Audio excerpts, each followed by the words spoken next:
International Assassin's की दुनिया में सभी लोग जानते हैं कि तुम अकेले ऐसे पागल हो जो कोई नकली नाम या कोड नेम यूज नहीं करते और अपने असली नाम से ही खुलेआम घूमने की हिम्मत रखते हो। तुम अपने बालों को सबसे चमकीले रंगों में रंगते हो, सबसे खतरनाक लड़ाइयां लड़ते हो और जब तक खतरा बहुत ज्यादा न हो तुम कोई मिशन नहीं लेते। लेकिन जैसे ही तुम अभी अभी दुनिया की सबसे बड़ी असैसिन ऑर्गेनाइजेशन के बॉस बने, तुम्हें अचानक बताया गया कि तुम चैन परिवार के असली बड़े बेटे हो जो बाहर की दुनिया में कहीं खो गया था और घर पर पहले से ही एक गोद लिया हुआ बेटा है जिसने तुम्हारी जगह ले ली है। तुम्हें लगा कि यह किसी आम ड्रामा की तरह होगा जहां असली और नकली बेटे के बीच लड़ाई होती है, लेकिन तुमने कभी नहीं सोचा था कि वह तुम्हारी तीनों बहनों के साथ मिलकर अपनी पूरी जान लगाकर तुम्हारी रक्षा करेगा। तुम जो इस परिवार में अकेले हो, जो बिल्कुल मासूम और भोले भाले यंग मास्टर बने हुए हो। देखा जाए तो चैन परिवार बहुत ज्यादा ताकतवर है जिसका असर अंडरवर्ल्ड और बिजनेस की दुनिया दोनों में बहुत गहरा है। इस परिवार का कोई भी सदस्य कमजोर नहीं है और वह गोद लिया हुआ बेटा भी कोई आम लड़का नहीं है। बाहर के लोगों के लिए तुम्हारा चैन परिवार में वापस आना ऐसा है जैसे कोई भेड़िए के इलाके में एक भेड़ चली गई हो। सब लोग इस बात का इंतजार कर रहे हैं कि कब तुम्हारा मजाक बनेगा। यहाँ तक कि लोग शर्त भी लगा रहे हैं कि तुम चैन परिवार के इस खतरनाक घर में कितने दिन तक टिक पाओगे। तुम्हारे चेहरे पर एक हल्की सी मुस्कान आती है। खराब बांस से अच्छे पौधे कैसे निकल सकते हैं, और मैं भी इस चैन परिवार में कोई अलग नहीं हूँ। जैसे ही तुम चैन परिवार के बड़े से घर में वापस आते हो और मेन हॉल के अंदर कदम रखते हो, सबसे पहले तुम्हारी नजर चेंजे और ल्यूरू पर पड़ती है। जैसे ही तुम्हारी आंखें उनसे मिलती हैं, तुम्हारे बीच एक अजीब सा गहरा एहसास छा जाता है। तुम एक शब्द भी नहीं बोलते, बस उन्हें इसी तरह देखते रहते हो जैसे तुम बिल्कुल हैरान हो गए हो। सबसे पहले ल्यूरू की आंखें नम हो जाती हैं। वह धीरे धीरे तुम्हारी तरफ बढ़ती है, एक सुरक्षित दूरी बनाए रखते हुए। वह ज्यादा पास आने की हिम्मत नहीं करती ताकि तुम डर न जाओ। बेटा, मेरे प्यारे बेटे, माँ आखिरकार तुम्हें घर ले आई है। रोते हुए उसकी आवाज कांप रही है। तुमने ऊपर से नीचे तक बिल्कुल आम कपड़े पहने हैं, फिर भी यह तुम्हारे खूबसूरत और आकर्षक रूप को छुपा नहीं पाता। तुम बचपन से ही एक खूबसूरत लड़के दिखते हो जिसका चेहरा और शरीर बिल्कुल परफेक्ट है। तुम्हारी आंख के पास भी चैन परिवार की तीनों बहनों जैसा ही एक तिल है, लेकिन तुम्हारा तिल बिल्कुल लाल रंग का है। एक बार देखकर ही कोई भी बता सकता है कि तुम चैन परिवार के खून हो। तुम्हें उनकी सबसे अच्छी खूबियां मिली है। माँ, तुम अपने सामने खड़ी खूबसूरत महिला को देखते हो और धीरे से पुकारते हो। तुम्हारी आवाज में आदर भी है और थोड़ी घबराहट भी। और मुझे मत भूलो, मैं तुम्हारा पापा हूँ। अपने बेटे को इतना सीधा साधा देखकर चेंजे जल्दी से आगे बढ़ते हैं। एक ऐसा आदमी जो कभी अपने जज्बात नहीं दिखाता। आज उसके चेहरे पर खुशी और इंतजार साफ दिख रहा है। पापा, तुम अभी भी बिल्कुल सीधे बने रहते हो। अच्छे बच्चे, घर वापस आने पर तुम्हारा स्वागत है। शुक्रिया माँ और पापा। तुम अपनी नजर घुमाते हो और उन दोनों के पीछे खड़ी तीन लड़कियों को देखते हो जो देखने में थोड़ी शांत और गंभीर हैं और बेहद खूबसूरत हैं। ये जरूर तुम्हारी तीन बड़ी बहनें हैं। छोटे भाई, मैं तुम्हारी सबसे बड़ी बहन हूँ। तुम्हें देखते ही चैन परिवार की सबसे बड़ी बहन चैन हुआंग एक कदम आगे बढ़ती है। वह लंबी और पतली है और उसके चेहरे के नक्शे बिल्कुल तीखे हैं। उसका नाक ऊंचा है और आंख के पास एक खूबसूरत तिल है। उसका चेहरा ऐसा है जो उसकी काली आंखों को और भी गहरा और रहस्यमयी बनाता है। उसका रंग बिल्कुल साफ है जो सालों तक एक बड़े पद पर रहने की वजह से लगता है। उसके होंठ थोड़े नीचे की तरफ झुके रहते हैं, इसलिए जब वह किसी को देखती है तो एक डर और दबदबा महसूस होता है। इसके बाद चेंजिंग बोलती है। उसके होंठ पतले और हल्के रंग के हैं और उसका शरीर पतला है। उसके अंदर एक अलग ही सादगी और खूबसूरती है जो बिल्कुल शांत और गंभीर रहती है, लेकिन उसके अंदर एक अनजान सी दूरी और ठंडक महसूस होती है। जब वह बोलती है तो उसकी आवाज बिल्कुल साफ और ठंडी लगती है, जैसे बर्फ के टुकड़े आपस में टकरा रहे हों। उसमें कोई जज्बात नहीं होते। और मैं तुम्हारी तीसरी बहन हूँ। चेन जियांग खुशी से तुम्हारी तरफ हाथ हिलाती है। उसके बालों में लाल रंग के हाइलाइट्स हैं और वह थोड़ी शरारती लगती है। जब वह इधर उधर देखती है तो उसकी आंखों में एक अलग ही चमक होती है। जब वह हंसती है तो उसके दांत दिखते हैं जो उसे एक प्यारी लड़की का रूप देते हैं। चलो हेलो बोलो, तुम कितने खूबसूरत और तमीजदार हो। एक ही पल में तुमने उन तीनों बहनों का दिल जीत लिया है। चैन परिवार में ऐसा सीधा लड़का मिलना आसान नहीं है। अच्छा हुआ कि तुम इस परिवार में बड़े नहीं हुए, वरना यह प्यारा माहौल अचानक एक अजीब मर्दाना आवाज से टूट जाता है। अरे, मेरी गलती है, मुझे वक्त का गलत अंदाजा था। मैं अपने बड़े भाई का स्वागत करने तुरंत नहीं आ सका। भाई, तुम मुझसे नाराज तो नहीं होगे ना? तुम आवाज की तरफ ऊपर देखते हो और एक अच्छे खूबसूरत लड़के को देखते हो जो धीरे धीरे सीढ़ियों से नीचे उतर रहा है। उसके चेहरे पर एक ऐसी मुस्कान है जो असली नहीं लगती। जब वह पास आता है तो तुम उसका चेहरा साफ देख पाते हो। भले ही वह चैन परिवार का असली बेटा नहीं है, लेकिन वह देखने में बहुत ही खूबसूरत है। उसका हर एक तरीका बहुत ही तमीजदार लगता है, बिल्कुल एक अमीर खानदान के यंग मास्टर की तरह। देखने से लगता है कि वह चैन परिवार का गोद लिया हुआ बेटा है। चेंजी, जो तुमसे सिर्फ कुछ महीने छोटा है, और भले ही वह माफी मांग रहा है, लेकिन उसकी बातों से लगता है कि वह अपना रोब दिखाने की कोशिश कर रहा है। नहीं, मैं नाराज नहीं हूँ। तुम अपनी आंखें नीचे करके धीरे से जवाब देते हो। यह नाटक बंद करो। चेन जियांग गुस्से में बोलती है। उसके चेहरे के भाव तुरंत बदल जाते हैं। तुम्हारा दिल थोड़ा घबरा जाता है। तुम्हें लगता है कि वह तुमसे बात कर रही है। वही कहानियों वाला असली और नकली बेटे का झगड़ा, आमने सामने की टक्कर क्या अभी से शुरू हो गई है? बहनें तो उस भाई से ज्यादा प्यार करेंगी जिसे उन्होंने 10 साल से ज्यादा वक्त से पाला है। भले ही उनका खून का रिश्ता न हो, उनका आपस का रिश्ता बहुत गहरा है। वह उसे परेशान होते नहीं देख सकती और जरूर उसका साथ देंगी। लेकिन क्या यह कुछ ज्यादा ही जल्दी नहीं हो गया? तुमने तो अभी तक कुछ किया भी नहीं है। पहले तो तुमने सोच लिया था कि इस हालत को कैसे संभालना है, लेकिन तभी तुम चेंजी को बोलते हुए सुनते हो, अपने काम से काम रखो, तुम्हारी परवाह किसे है, अपने आप को ज्यादा मत समझो। चेन जियांग की आवाज और भी गुस्से वाली हो जाती है। वह यह सब सीधे चेंजी से कह रही है। रुको, ये तो तुम्हारी सोच से थोड़ा अलग है। क्या इन भाई बहनों की आपस में नहीं बनती? आज इतना अच्छा दिन है, हमारा प्यारा बेटा वापस आया है। क्या तुम दोनों सच में यहाँ झगड़ा करोगे? उसे डराओ मत। माँ उन्हें गुस्से से देखती है। चेन जियांग धीरे से ओह कहती है और अपना गुस्सा शांत करती है। दूसरी तरफ चेंजी को बहुत बुरा लगता है। माँ, वह आपका प्यारा बेटा है, लेकिन क्या मैं आपका बेटा नहीं हूँ? आपने मुझसे वादा किया था कि आप हम दोनों को बराबर समझेंगी। शाओजी, जिद मत करो।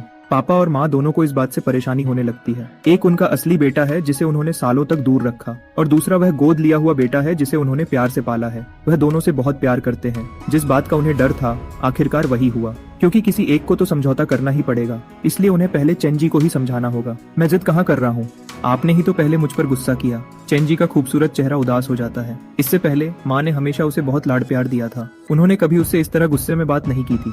ठीक है, मेरी ही गलती है। अचानक माँ को कुछ याद आता है। वह चेंजी को थोड़ा समझाती है और फिर थोड़ी शर्मिंदगी के साथ तुम्हारी तरफ मुड़कर उसका इंट्रो करवाती है। अच्छे बच्चे, ये तुम्हारा छोटा भाई है। जब बचपन में कोई तुम्हें चुरा कर ले गया था, हमने तुम्हें हर जगह ढूंढा पर तुम नहीं मिले। तुम्हारी याद में हम बीमार पड़ गए थे और इसीलिए हमने इसे गोद ले लिया। तुम दोनों ही चैन परिवार के प्यारे बच्चे हो। तुम्हें आपस में मिलकर रहना होगा। यह कहने के बाद वह ध्यान से तुम्हारे चेहरे के भाव देखती है। आमतौर पर अगर किसी को पता चले कि किसी और ने उसकी जगह ले ली है और उसकी हिस्से की खुशियां ली हैं, तो उसे जरूर बुरा लगेगा। But even though you returned, चेंजी को घर से निकाला नहीं जा सकता। सबसे अच्छा यही होगा कि तुम दोनों भाइयों की तरह रहो और आपस में मिलकर रहो। ये देख कर कि तुम नाराज नहीं हो। पापा चैन की सांस लेते हैं। मैं समझ गया।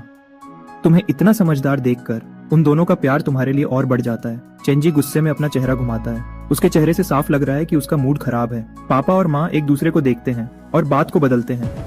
ठीक है, अब हम यहाँ खड़े नहीं रहेंगे। शाओफैन इतना लंबा सफर करके आया है, तुम्हें भूख लगी होगी। चलो पहले खाना खाते हैं। उन्होंने पहले से ही घर के लोगों को बहुत सारा अच्छा खाना बनाने को कह दिया था, क्योंकि उन्हें तुम्हारी पसंद नहीं पता थी। इसलिए उन्होंने हर तरह की चीज बनवाई थी। अचानक इस प्यारे नाम को सुनकर तुम्हें थोड़ा अजीब लगता है, लेकिन तुम कुछ नहीं बोलते। पूरा परिवार एक साथ बैठता है। ये देखकर कि तुमने अभी तक खाना शुरू नहीं किया, तुम्हारे माँ बाप को लगता है कि तुम शर्मा रहे हो। शाओफैन, अपने घर में इतने नियम नहीं होते। तुम्हें जो ठीक लगे वही करो। कंट्री जी के सबसे अमीर परिवारों में से एक होने के नाते चैन फैमिली के काफी सारे नियम हैं, लेकिन तुम्हारा मामला थोड़ा अलग है, इसलिए वे तुम्हारे लिए इन नियमों को बदलने के लिए तैयार हैं। चेंजी मजाक उड़ाते हुए बीच में बोलता है। बड़े भाई को तो शायद पता भी नहीं होगा टेबल पर बैठकर खाने के आम तरीके। वह शायद अपनी बेइज्जती होने से डर रहा है, इसलिए खाने की हिम्मत नहीं कर रहा। क्यों न पहले आंट जो उसे ये सब सिखा दें। जाओई चेन फैमिली की नैनी और हाउसकीपर है और बटलर जो चकुने की पत्नी है, शाओजिए। मदर चेन उसे वार्निंग देती है और गुस्से से उसे घूरती है। उसे अच्छे से पता है कि जब तुम बाहर भटक रहे थे तब तुमने बहुत दुख झेले हैं, फिर भी वह जानबूझकर तुम्हारी कमजोरी का मजाक उड़ा रहा है, तुम्हारे जख्मों पर नमक छिड़क रहा है। चेंजी आगे से जवाब देता है, यह तो सच है, क्या मुझे बोलने का भी हक नहीं है? गंदे इलाके से आया है, उसने अपनी पूरी जिंदगी में ऐसी अमीरी कभी नहीं देखी होगी। तुम अपनी हद से बाहर जा रहे हो। अगर खाना नहीं खाना तो अपने कमरे में चले जाओ। ठीक है, मैं नहीं खाऊंगा। वह सच में गुस्से में अपने कमरे में चला जाता है। शाओफान, शाओजी आमतौर पर ऐसा नहीं है, पता नहीं आज उसे क्या हो गया है। तुम इस बात को दिल पर मत लेना, यह हमारी गलती है। हमने उसे पहले अच्छे से नहीं समझाया और तुम्हें यह दुख झेलना पड़ा। शाओजी सच में बहुत समझदार लड़का है, तुम आगे चलकर यह देखोगे। आज जो हुआ उसके लिए मैं बाद में उसे समझाऊंगी। छोटे भाई, उसकी बात पर ध्यान मत दो, वह सच में बहुत परेशान करता है। चेंजियांग बीच में बोलती है। उसकी आंखों में थोड़ी नफरत साफ दिख रही है। तुम बहुत समझदारी दिखा रहे हो। मॉम, डैड और बहनों, आप लोगों को कुछ कहने की जरूरत नहीं है। मैं समझता हूँ, मैं अचानक वापस आ गया और आप लोगों का थोड़ा प्यार बांट लिया, इसलिए छोटे भाई का गुस्सा होना आम बात है। तुम्हारी इतनी समझदारी देखकर उनका दिल भर आता है। पागल बच्चे, ये सब तो हमेशा से तुम्हारा ही था। हमने ही उसे ज्यादा लाड प्यार देकर बिगाड़ दिया है। दोनों पति पत्नी ठंडी आह भरते हैं। तुम बस थोड़ा सा खाते हो और कहते हो कि तुम्हारा पेट भर गया है। फिर तुम चुपके से अपना फोन निकालते हो और अपना सबसे ज्यादा चलने वाला सोशल ऐप खोलते हो। थोड़ा स्क्रॉल करते हो और अपनी लिस्ट में सबसे गंदी प्रोफाइल पिक्चर ढूंढते हो। तुमने मुझे कैसा बकवास तरीका बताया था, ये बिल्कुल भी काम नहीं आया। मैं तुम्हारी सैलरी काट रहा हूँ वापस आने से पहले। मैंने नॉवेल्स से अमीर परिवारों के झगड़ों वाली बहुत सारी कहानियां पढ़ी थी। मैं अकेले ही जंग लड़ने के लिए तैयार था, पूरे परिवार के खिलाफ। लेकिन चेनजी के अलावा बाकी चेन फैमिली काफी अच्छी लग रही है। ऐसा नहीं हो सकता बॉस, वह तो एक खास तरीका था जो मैंने बहुत सोच समझ कर चुना था। ऐसा कैसे हो सकता है कि उसमें से कुछ भी काम ना आया? तुमने इतनी देर तक बात की लेकिन एक भी शब्द काम का नहीं था। फिर तुम तुरंत ही उस अकाउंट को थोड़ी देर के लिए ब्लॉक कर देते हो। जब तुम अपना सिर उठाते हो तो देखते हो कि परिवार के सभी लोगों की नजरें तुम पर ही टिकी हैं। छोटे भाई, तुम्हारा फोन किस कंपनी का है? मुझे नहीं लगता कि मैंने इसे पहले कभी देखा है। ये काफी अलग लग रहा है। इसे मेरे एक दोस्त ने बनाया है। ये अभी मार्केट में नहीं आया है। तुम सच सच जवाब देते हो। वे इस पर ज्यादा ध्यान नहीं देते और सोचते हैं कि ये कोई आम सा ब्रांड होगा। बिना कुछ कहे उनमें से कोई भी तुम्हारे पुराने हालात के बारे में नहीं पूछता, क्योंकि उन्हें डर है कि कहीं तुम्हारी पुरानी बुरी यादें ताजा न हो जाएं। वे जो कुछ भी जानना चाहते हैं उसकी धीरे धीरे जांच कर सकते हैं। उन्हें आखिरकार पता चल ही जाएगा। और जब तुम खुद उनके सामने अपना दिल खोलना चाहोगे तब तुम खुद उन्हें सब बता सकते हो। तब तक बहुत देर नहीं होगी। तुमने पहले जरूर बहुत मुश्किल जिंदगी जी होगी। अब से उन्हें तुम्हारी हर खरुशी का अच्छे से ख्याल रखना होगा। चाओफैन, क्या तुम्हारा पेट भर गया? तो चलो हम तुम्हें तुम्हारा कमरा दिखाते हैं। मॉम, डैड और तुम्हारी बहनों ने तुम्हारे लिए तोहफे तैयार किए हैं। मदर चैन अपनी बात पूरी करती है। फिर सब लोग ऊपर की तरफ चल देते हैं। तुम्हारी बहनें 4th फ्लोर पर रहती हैं। तुम और शाओजी 5th फ्लोर पर रहोगे। तुम 5th फ्लोर पर कोई भी कमरा चुन सकते हो। कल हम किसी को बुलाकर इसे नए तरीके से सजवा देंगे, जैसा तुम्हें पसंद हो। ठीक है मॉम। जैसे ही तुम आसपास देखने लगते हो अचानक एक दरवाजा खुलता है। वह चेनजी है। वह आसपास के कमरों की तरफ इशारा करता है। ये मेरा प्राइवेट पियानो रूम है। वह रिटायर्स है। वह वाला स्टडी रूम है। और वह चेस रूम और आर्ट स्टूडियो है। और हाँ, मेरे कमरे के पास वाला कमरा मत चुनना। तुम मुझे बिल्कुल अच्छे नहीं लगते। ये कहकर वह जोर से दरवाजा बंद कर देता है। तुम उसकी हरकतों को सोच में पढ़कर देखते हो और वह एक गोद लिया हुआ बेटा है। इस परिवार में जब असली बड़ा बेटा अभी अभी वापस आया है तब भी वह इतना घमंड दिखाने की हिम्मत कर रहा है। लगता है वह सबका सच में बहुत प्यारा है। तुम एक उदास चेहरा बनाते हो। डैड, मॉम, लगता है छोटा भाई मुझे बिल्कुल पसंद नहीं करता। शायद मुझे गेस्ट रूम में ही रुक जाना चाहिए। तुम ऐसा कैसे कह सकते हो? उसे छोड़ो, पहले तुम चुनो। हम आज रात उसे अच्छे से समझाएंगे। उनकी बात मानकर तुम आम सा एक कमरा चुन लेते हो और बेचारे बनकर उनके तोहफे ले लेते हो जो फादर चैन, मदर चैन और तुम्हारी बहनों ने तुम्हारे लिए तैयार किए थे। साथ में 2 बैंक कार्ड्स भी मिलते हैं जिनमें से हर एक में लाखों रुपए हैं। आखिरकार ज्यादा पैसे मिलने पर कौन मना करता है? उस रात जैसा कि फादर और मदर चैन ने वादा किया था, वे चेनजी को समझाने के लिए जाते हैं। इस बीच तुम यहाँ वहाँ घूमते हो और वहाँ के माहौल को समझने की कोशिश करते हो। चेनजी के कमरे के अंदर चैन पति पत्नी उसे गुस्से से देखते हैं। शाओजी, आज तुम्हारा बर्ताव बिल्कुल अलग था। तुमने हमसे पहले वादा किया था कि तुम शाओफैन को अपने सगे भाई की तरह रखोगे। क्या तुमने ऐसा नहीं कहा था? चेनजी दोनों के लिए एक एक ग्लास पानी निकालता है। उसका चेहरा बिल्कुल शांत है। मॉम, डैड, आप चिंता मत कीजिए। वह आपका अपना बेटा है। मैं उसे कभी कोई नुकसान नहीं पहुंचाऊंगा। लेकिन एक परिवार में अगर कोई बुरा बनता है तो किसी और को अच्छा बनना पड़ता है। बड़े भाई अभी अभी वापस आए हैं और उन्हें थोड़ा डर लग रहा होगा। अगर मैं उनके लिए मुश्किलें खड़ी करूंगा और आप उनका साथ देंगे तो इससे आपका प्यार और ज्यादा दिखेगा। इस तरह वे आप पर जल्दी भरोसा करने लगेंगे। साथ ही उन्हें थोड़ा डर भी रहेगा। उन्हें ऐसा नहीं लगना चाहिए कि वापस आते ही सब कुछ आसान हो जाएगा। उनका स्वभाव बहुत नर्म है। वे चैन फैमिली में टिकने के लायक नहीं है। चेनजी की आंखें धीरे धीरे तेज हो जाती हैं, बिल्कुल गंभीर और गहरी। उसके चेहरे से वह गुस्से वाला भाव बिल्कुल गायब हो जाता है जो पहले था। जैसा उसने कहा था, उसके दिल में तुम्हारे लिए कोई बुरी बात नहीं है और शुरू से ही वह इस बात को लेकर बहुत साफ था कि उसकी क्या जगह है। उसे पहले से ही पता था कि चैन फैमिली का असली बड़ा बेटा एक न एक दिन जरूर मिल जाएगा। चैन फैमिली बाकी अमीर परिवारों से अलग है। यहाँ सबसे पहले फायदा देखा जाता है। यह एक सच है जो इस परिवार के हर सदस्य के दिमाग में बैठा हुआ है। इसलिए वह अपनी ताकत को बिना मतलब के झगड़ों में खराब नहीं करेगा या जलन में नहीं खोएगा। वह जानता है कि असली ताकत हाथ में होने पर ही परिवार में अपनी जगह बनाकर रख सकता है। उसकी सालों की मेहनत को कोई अचानक आकर आसानी से नहीं छीन सकता, खासकर तुम जैसा कोई जिसे कुछ भी नहीं पता। मॉम और डैड ने उसे हजारों में से चुना था और दिल से उसे बड़ा किया है। वे उसे इतनी आसानी से नहीं छोड़ेंगे। तुम ज्यादा से ज्यादा चैन फैमिली के लिए एक दिखावे की तरह हो। तुमसे उसकी जगह को कोई खतरा नहीं है। फादर चैन और मदर चैन एक दूसरे को देखते हैं और ठंडी आह भरते हैं। शाओफैन, उसके पास वही चीज है जिसकी हमारी चैन फैमिली में सबसे ज्यादा कमी है और हम उसे इन सब झगड़ों से दूर रख सकते हैं ताकि उसे इन खतरनाक कामों में न पड़ना पड़े। उसे तो हमारे हाथों का एक छोटा राजकुमार बनना चाहिए जो बिना किसी चिंता के अपनी जिंदगी जिए। हम उसे इससे बड़ा और कोई सहारा नहीं दे सकते। जिस पल उन्होंने तुम्हें देखा उन्हें बहुत खुशी हुई। तुम न तो घमंडी हो और न ही जल्दबाज, न तो तुम दबते हो और न ही अकड़ दिखाते हो। तुम तुम पर इस दुनिया की बुरी बातों का कोई असर नहीं हुआ है। भले ही तुम पहली बार इतने बड़े घर में आए हो, लेकिन तुमने कोई डर या लालच नहीं दिखाया। हालांकि वे नहीं जानते कि एक गंदे इलाके में ऐसा प्यारा बच्चा कैसे बड़ा हुआ, पर उन्होंने इस बारे में ज्यादा नहीं सोचा। उन्हें लगता है कि चैन फैमिली का खून ही ऐसा है। तुम्हें हमेशा से अपनी हद पता है, इसलिए हम अब और कुछ नहीं कहेंगे। अगले दिन मॉम, डैड और तुम्हारी तीनों बहनें सुबह जल्दी निकल जाते हैं। वे आमतौर पर बहुत ज्यादा बिजी रहते हैं, उनके पास बिल्कुल भी वक्त नहीं होता। कल उन सभी ने एक दिन की छुट्टी ली थी ताकि तुम्हारा स्वागत कर सकें। ये सच में बहुत बड़ी बात थी। इससे पता चलता है कि वे तुमसे कितना प्यार करते हैं। इसलिए आज उन सभी को जाना पड़ा ताकि वे अपना बचा हुआ काम पूरा कर सकें। और तुम्हारे साथ घर पर रुकने और तुम्हारा ख्याल रखने का काम चेंजी को मिला है। वे इस बात के लिए तुमसे माफी मांगते हैं और तुम्हें इसकी वजह बताते हैं। साथ ही वे तुम्हें समझाते हैं कि तुम बस घर के अंदर ही रहो। अगर कोई भी परेशानी हो तो चेंजी या अंकल जू को ढूंढ लेना। इसके बाद वे एक एक करके वहाँ से चले जाते हैं। चेंजी बिल्कुल भी राजी नहीं था और वह तुम्हें गुस्से से देखता है। उन्होंने तो ऐसे बोला जैसे उसके पास फालतू का बहुत सारा टाइम हो। उसके पास अपना जरूरी काम है, समझे? किसी के पास एक नए भाई का ध्यान रखने का टाइम नहीं है। और तुम्हारे लिए यही अच्छा होगा कि तुम कहीं मत जाना, बस अपने कमरे में रहो और शांति से बैठो। और अगर तुम्हें कुछ चाहिए हो तो मुझसे मत, मेरा टाइम बहुत कीमती है। लेकिन मम्मी और पापा ने तुम्हें मेरी रक्षा करने को कहा था। तुम मासूमियत से उसकी तरफ देखते हो। तुम्हारी रक्षा? तुम कितने साल के हो? क्या तुम्हें अभी भी किसी की मदद चाहिए? चेंजी अच्छे से जानता है कि तुम्हें इसकी जरूरत है। वह बस जानबूझकर ऐसा कह रहा है। ठीक है, फिर मैं अकेले ही यहाँ वहाँ घूम लूंगा। तुम्हें मेरी चिंता करने की कोई जरूरत नहीं है। मैंने तुमसे कहा ना कि अपने कमरे में रहो और शांति से बैठो।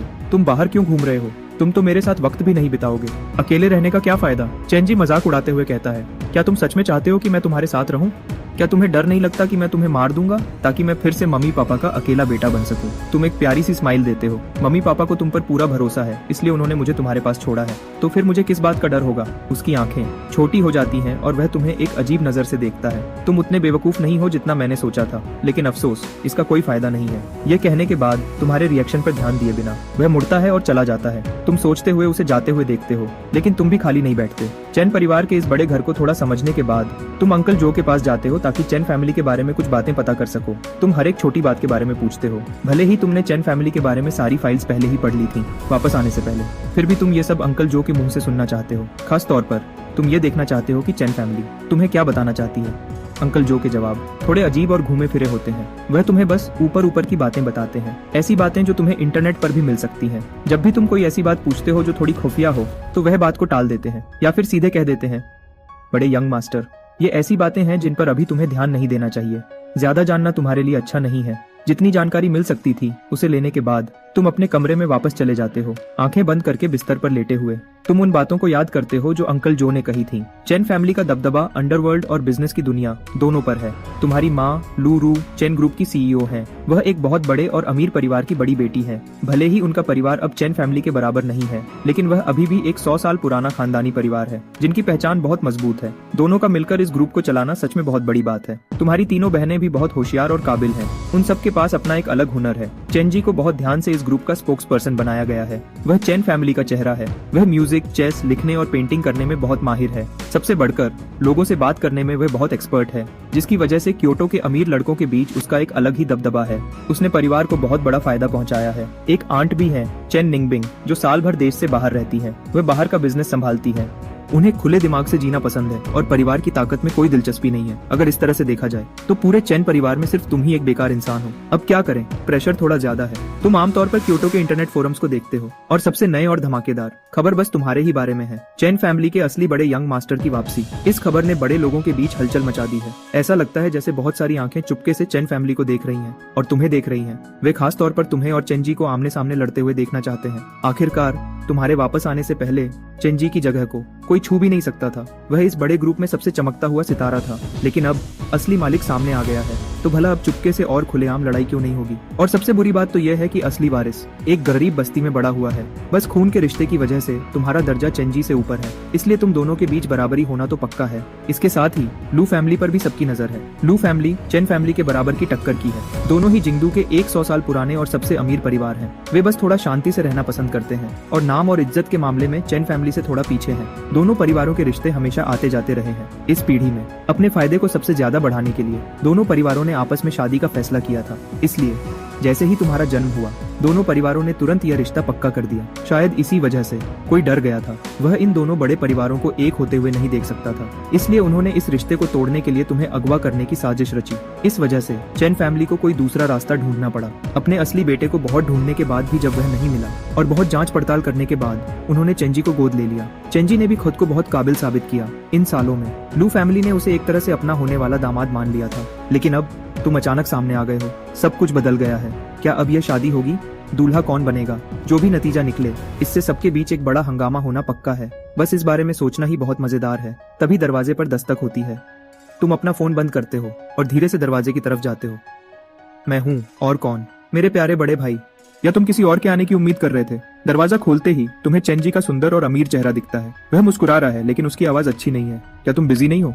तुम्हारे पास मेरे लिए टाइम कैसे निकल आया? चेंजी गुस्से से जवाब देता है। तुम्हें क्या लगता है मैं यहाँ अपनी मर्जी से आया हूँ? घर पर एक बहुत खास मेहमान आए हैं और उन्होंने खास तौर पर तुम्हें बुलाया है। पहली फ्लोर के बड़े हॉल में पहुंचकर तुम्हें सोफा पर बैठे एक बुजुर्ग आदमी दिखते हैं जो बिल्कुल सीधे बैठे हैं।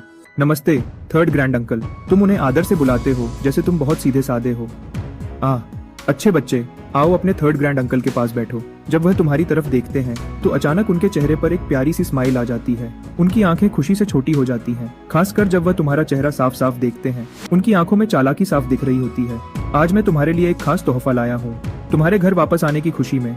अब से हम सब एक ही परिवार हैं, इसलिए हमें एक दूसरे से मिलते रहना चाहिए। जैसे ही चेन बोशन अपनी बात खत्म करते हैं, उनके पीछे खड़ा आदमी एक डिब्बा आगे बढ़ाता है और उसे तुम्हें दे देता है। तुम ध्यान से उसे ले लेते हो। तुम तीनों थोड़ी देर तक यहाँ वहाँ की बातें करते हो। फिर चेन बोशन मुस्कुराते हैं।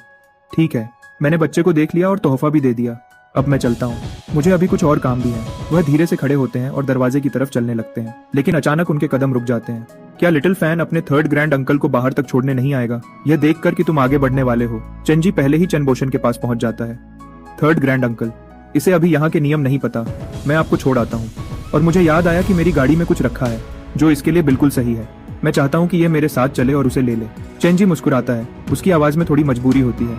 मैं खुद जाकर उसके लिए ले आता हूँ। एक ही बात है। क्यों? क्या थर्ड ग्रैंड अंकल को डर है कि मैं इसका तोहफा चुरा लूंगा?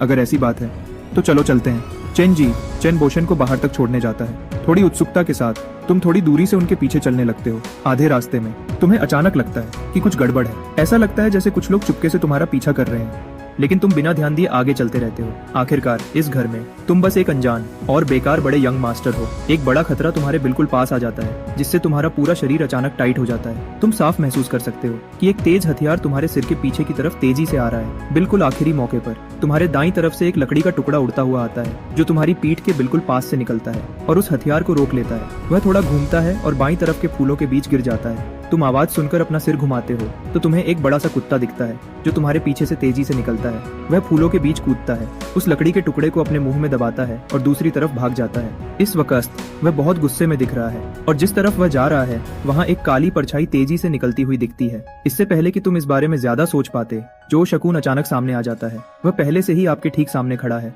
उसका चेहरा शर्मिंदा लग रहा है। वह कहता है, मुझे माफ कर दीजिए बड़े यंग मास्टर, मैं तो बस वानकाई को ट्रेन कर रहा था। मुझे नहीं पता था कि आप यहाँ हैं। गलती से मैं आपको चोट पहुँचाने ही वाला था। प्लीज मुझे माफ कर दीजिए बड़े यंग मास्टर। वह जो अभी भेड़िया जैसा कुत्ता था, हाँ, जो शकून शांति से जवाब देता है, लेकिन अंदर ही अंदर वह थोड़ा हैरान है। बड़े यंग मास्टर तो वानकाई से बिल्कुल भी नहीं डरे। अगर जिंगडू का कोई और अमीर यंग मास्टर होता तो अब तक उसके डर के मारे पैर कांपने लगते। वह अपने दिमाग में सोचता है, आखिर यह मालिक और मालकिन का ही खून है। ठीक है, कोई बात नहीं। ये सच में काफी मजेदार लग रहा था। एक बटलर के पास इतनी शानदार स्किल्स, ये मजेदार कैसे नहीं होगा।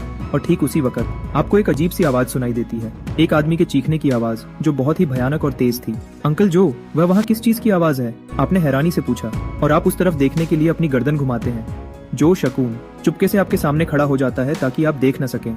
उसके चेहरे पर कोई एक्सप्रेशन नहीं है। वह शायद नौकर होंगे जो वानकाई को ट्रेन करने में मदद कर रहे हैं। साथ ही उसका अंदरूनी डर और बढ़ जाता है। वह आवाज बहुत दूर से आ रही थी, यहाँ तक कि वह खुद भी उसे मुश्किल से सुन पा रहा था। यह सोचना हैरत की बात है कि बड़े यंग मास्टर के कान इतने तेज हैं। क्या मैं वहाँ जाकर देख सकता हूँ? शायद अगली बार।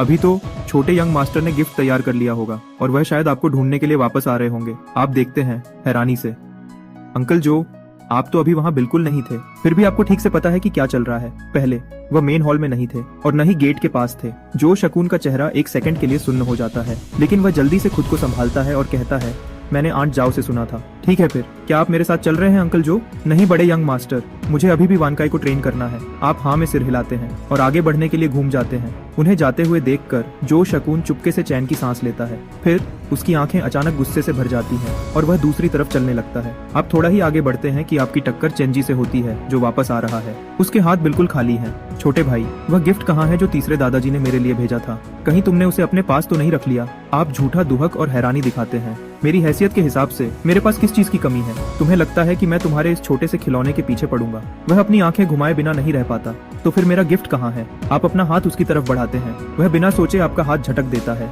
उस बूढ़े ने कहा कि उसे गलत याद था, उसने उसे कभी बॉक्स में रखा ही नहीं। मेरा आना जाना बेकार कर दिया। वह शायद जानबूझकर मुझे वहां बुलाना चाहता था। उस बूढ़े का दिमाग खराब है। किसी को नहीं पता कि वह आगे क्या नया तमाशा करेगा। कितने दुहक की बात है।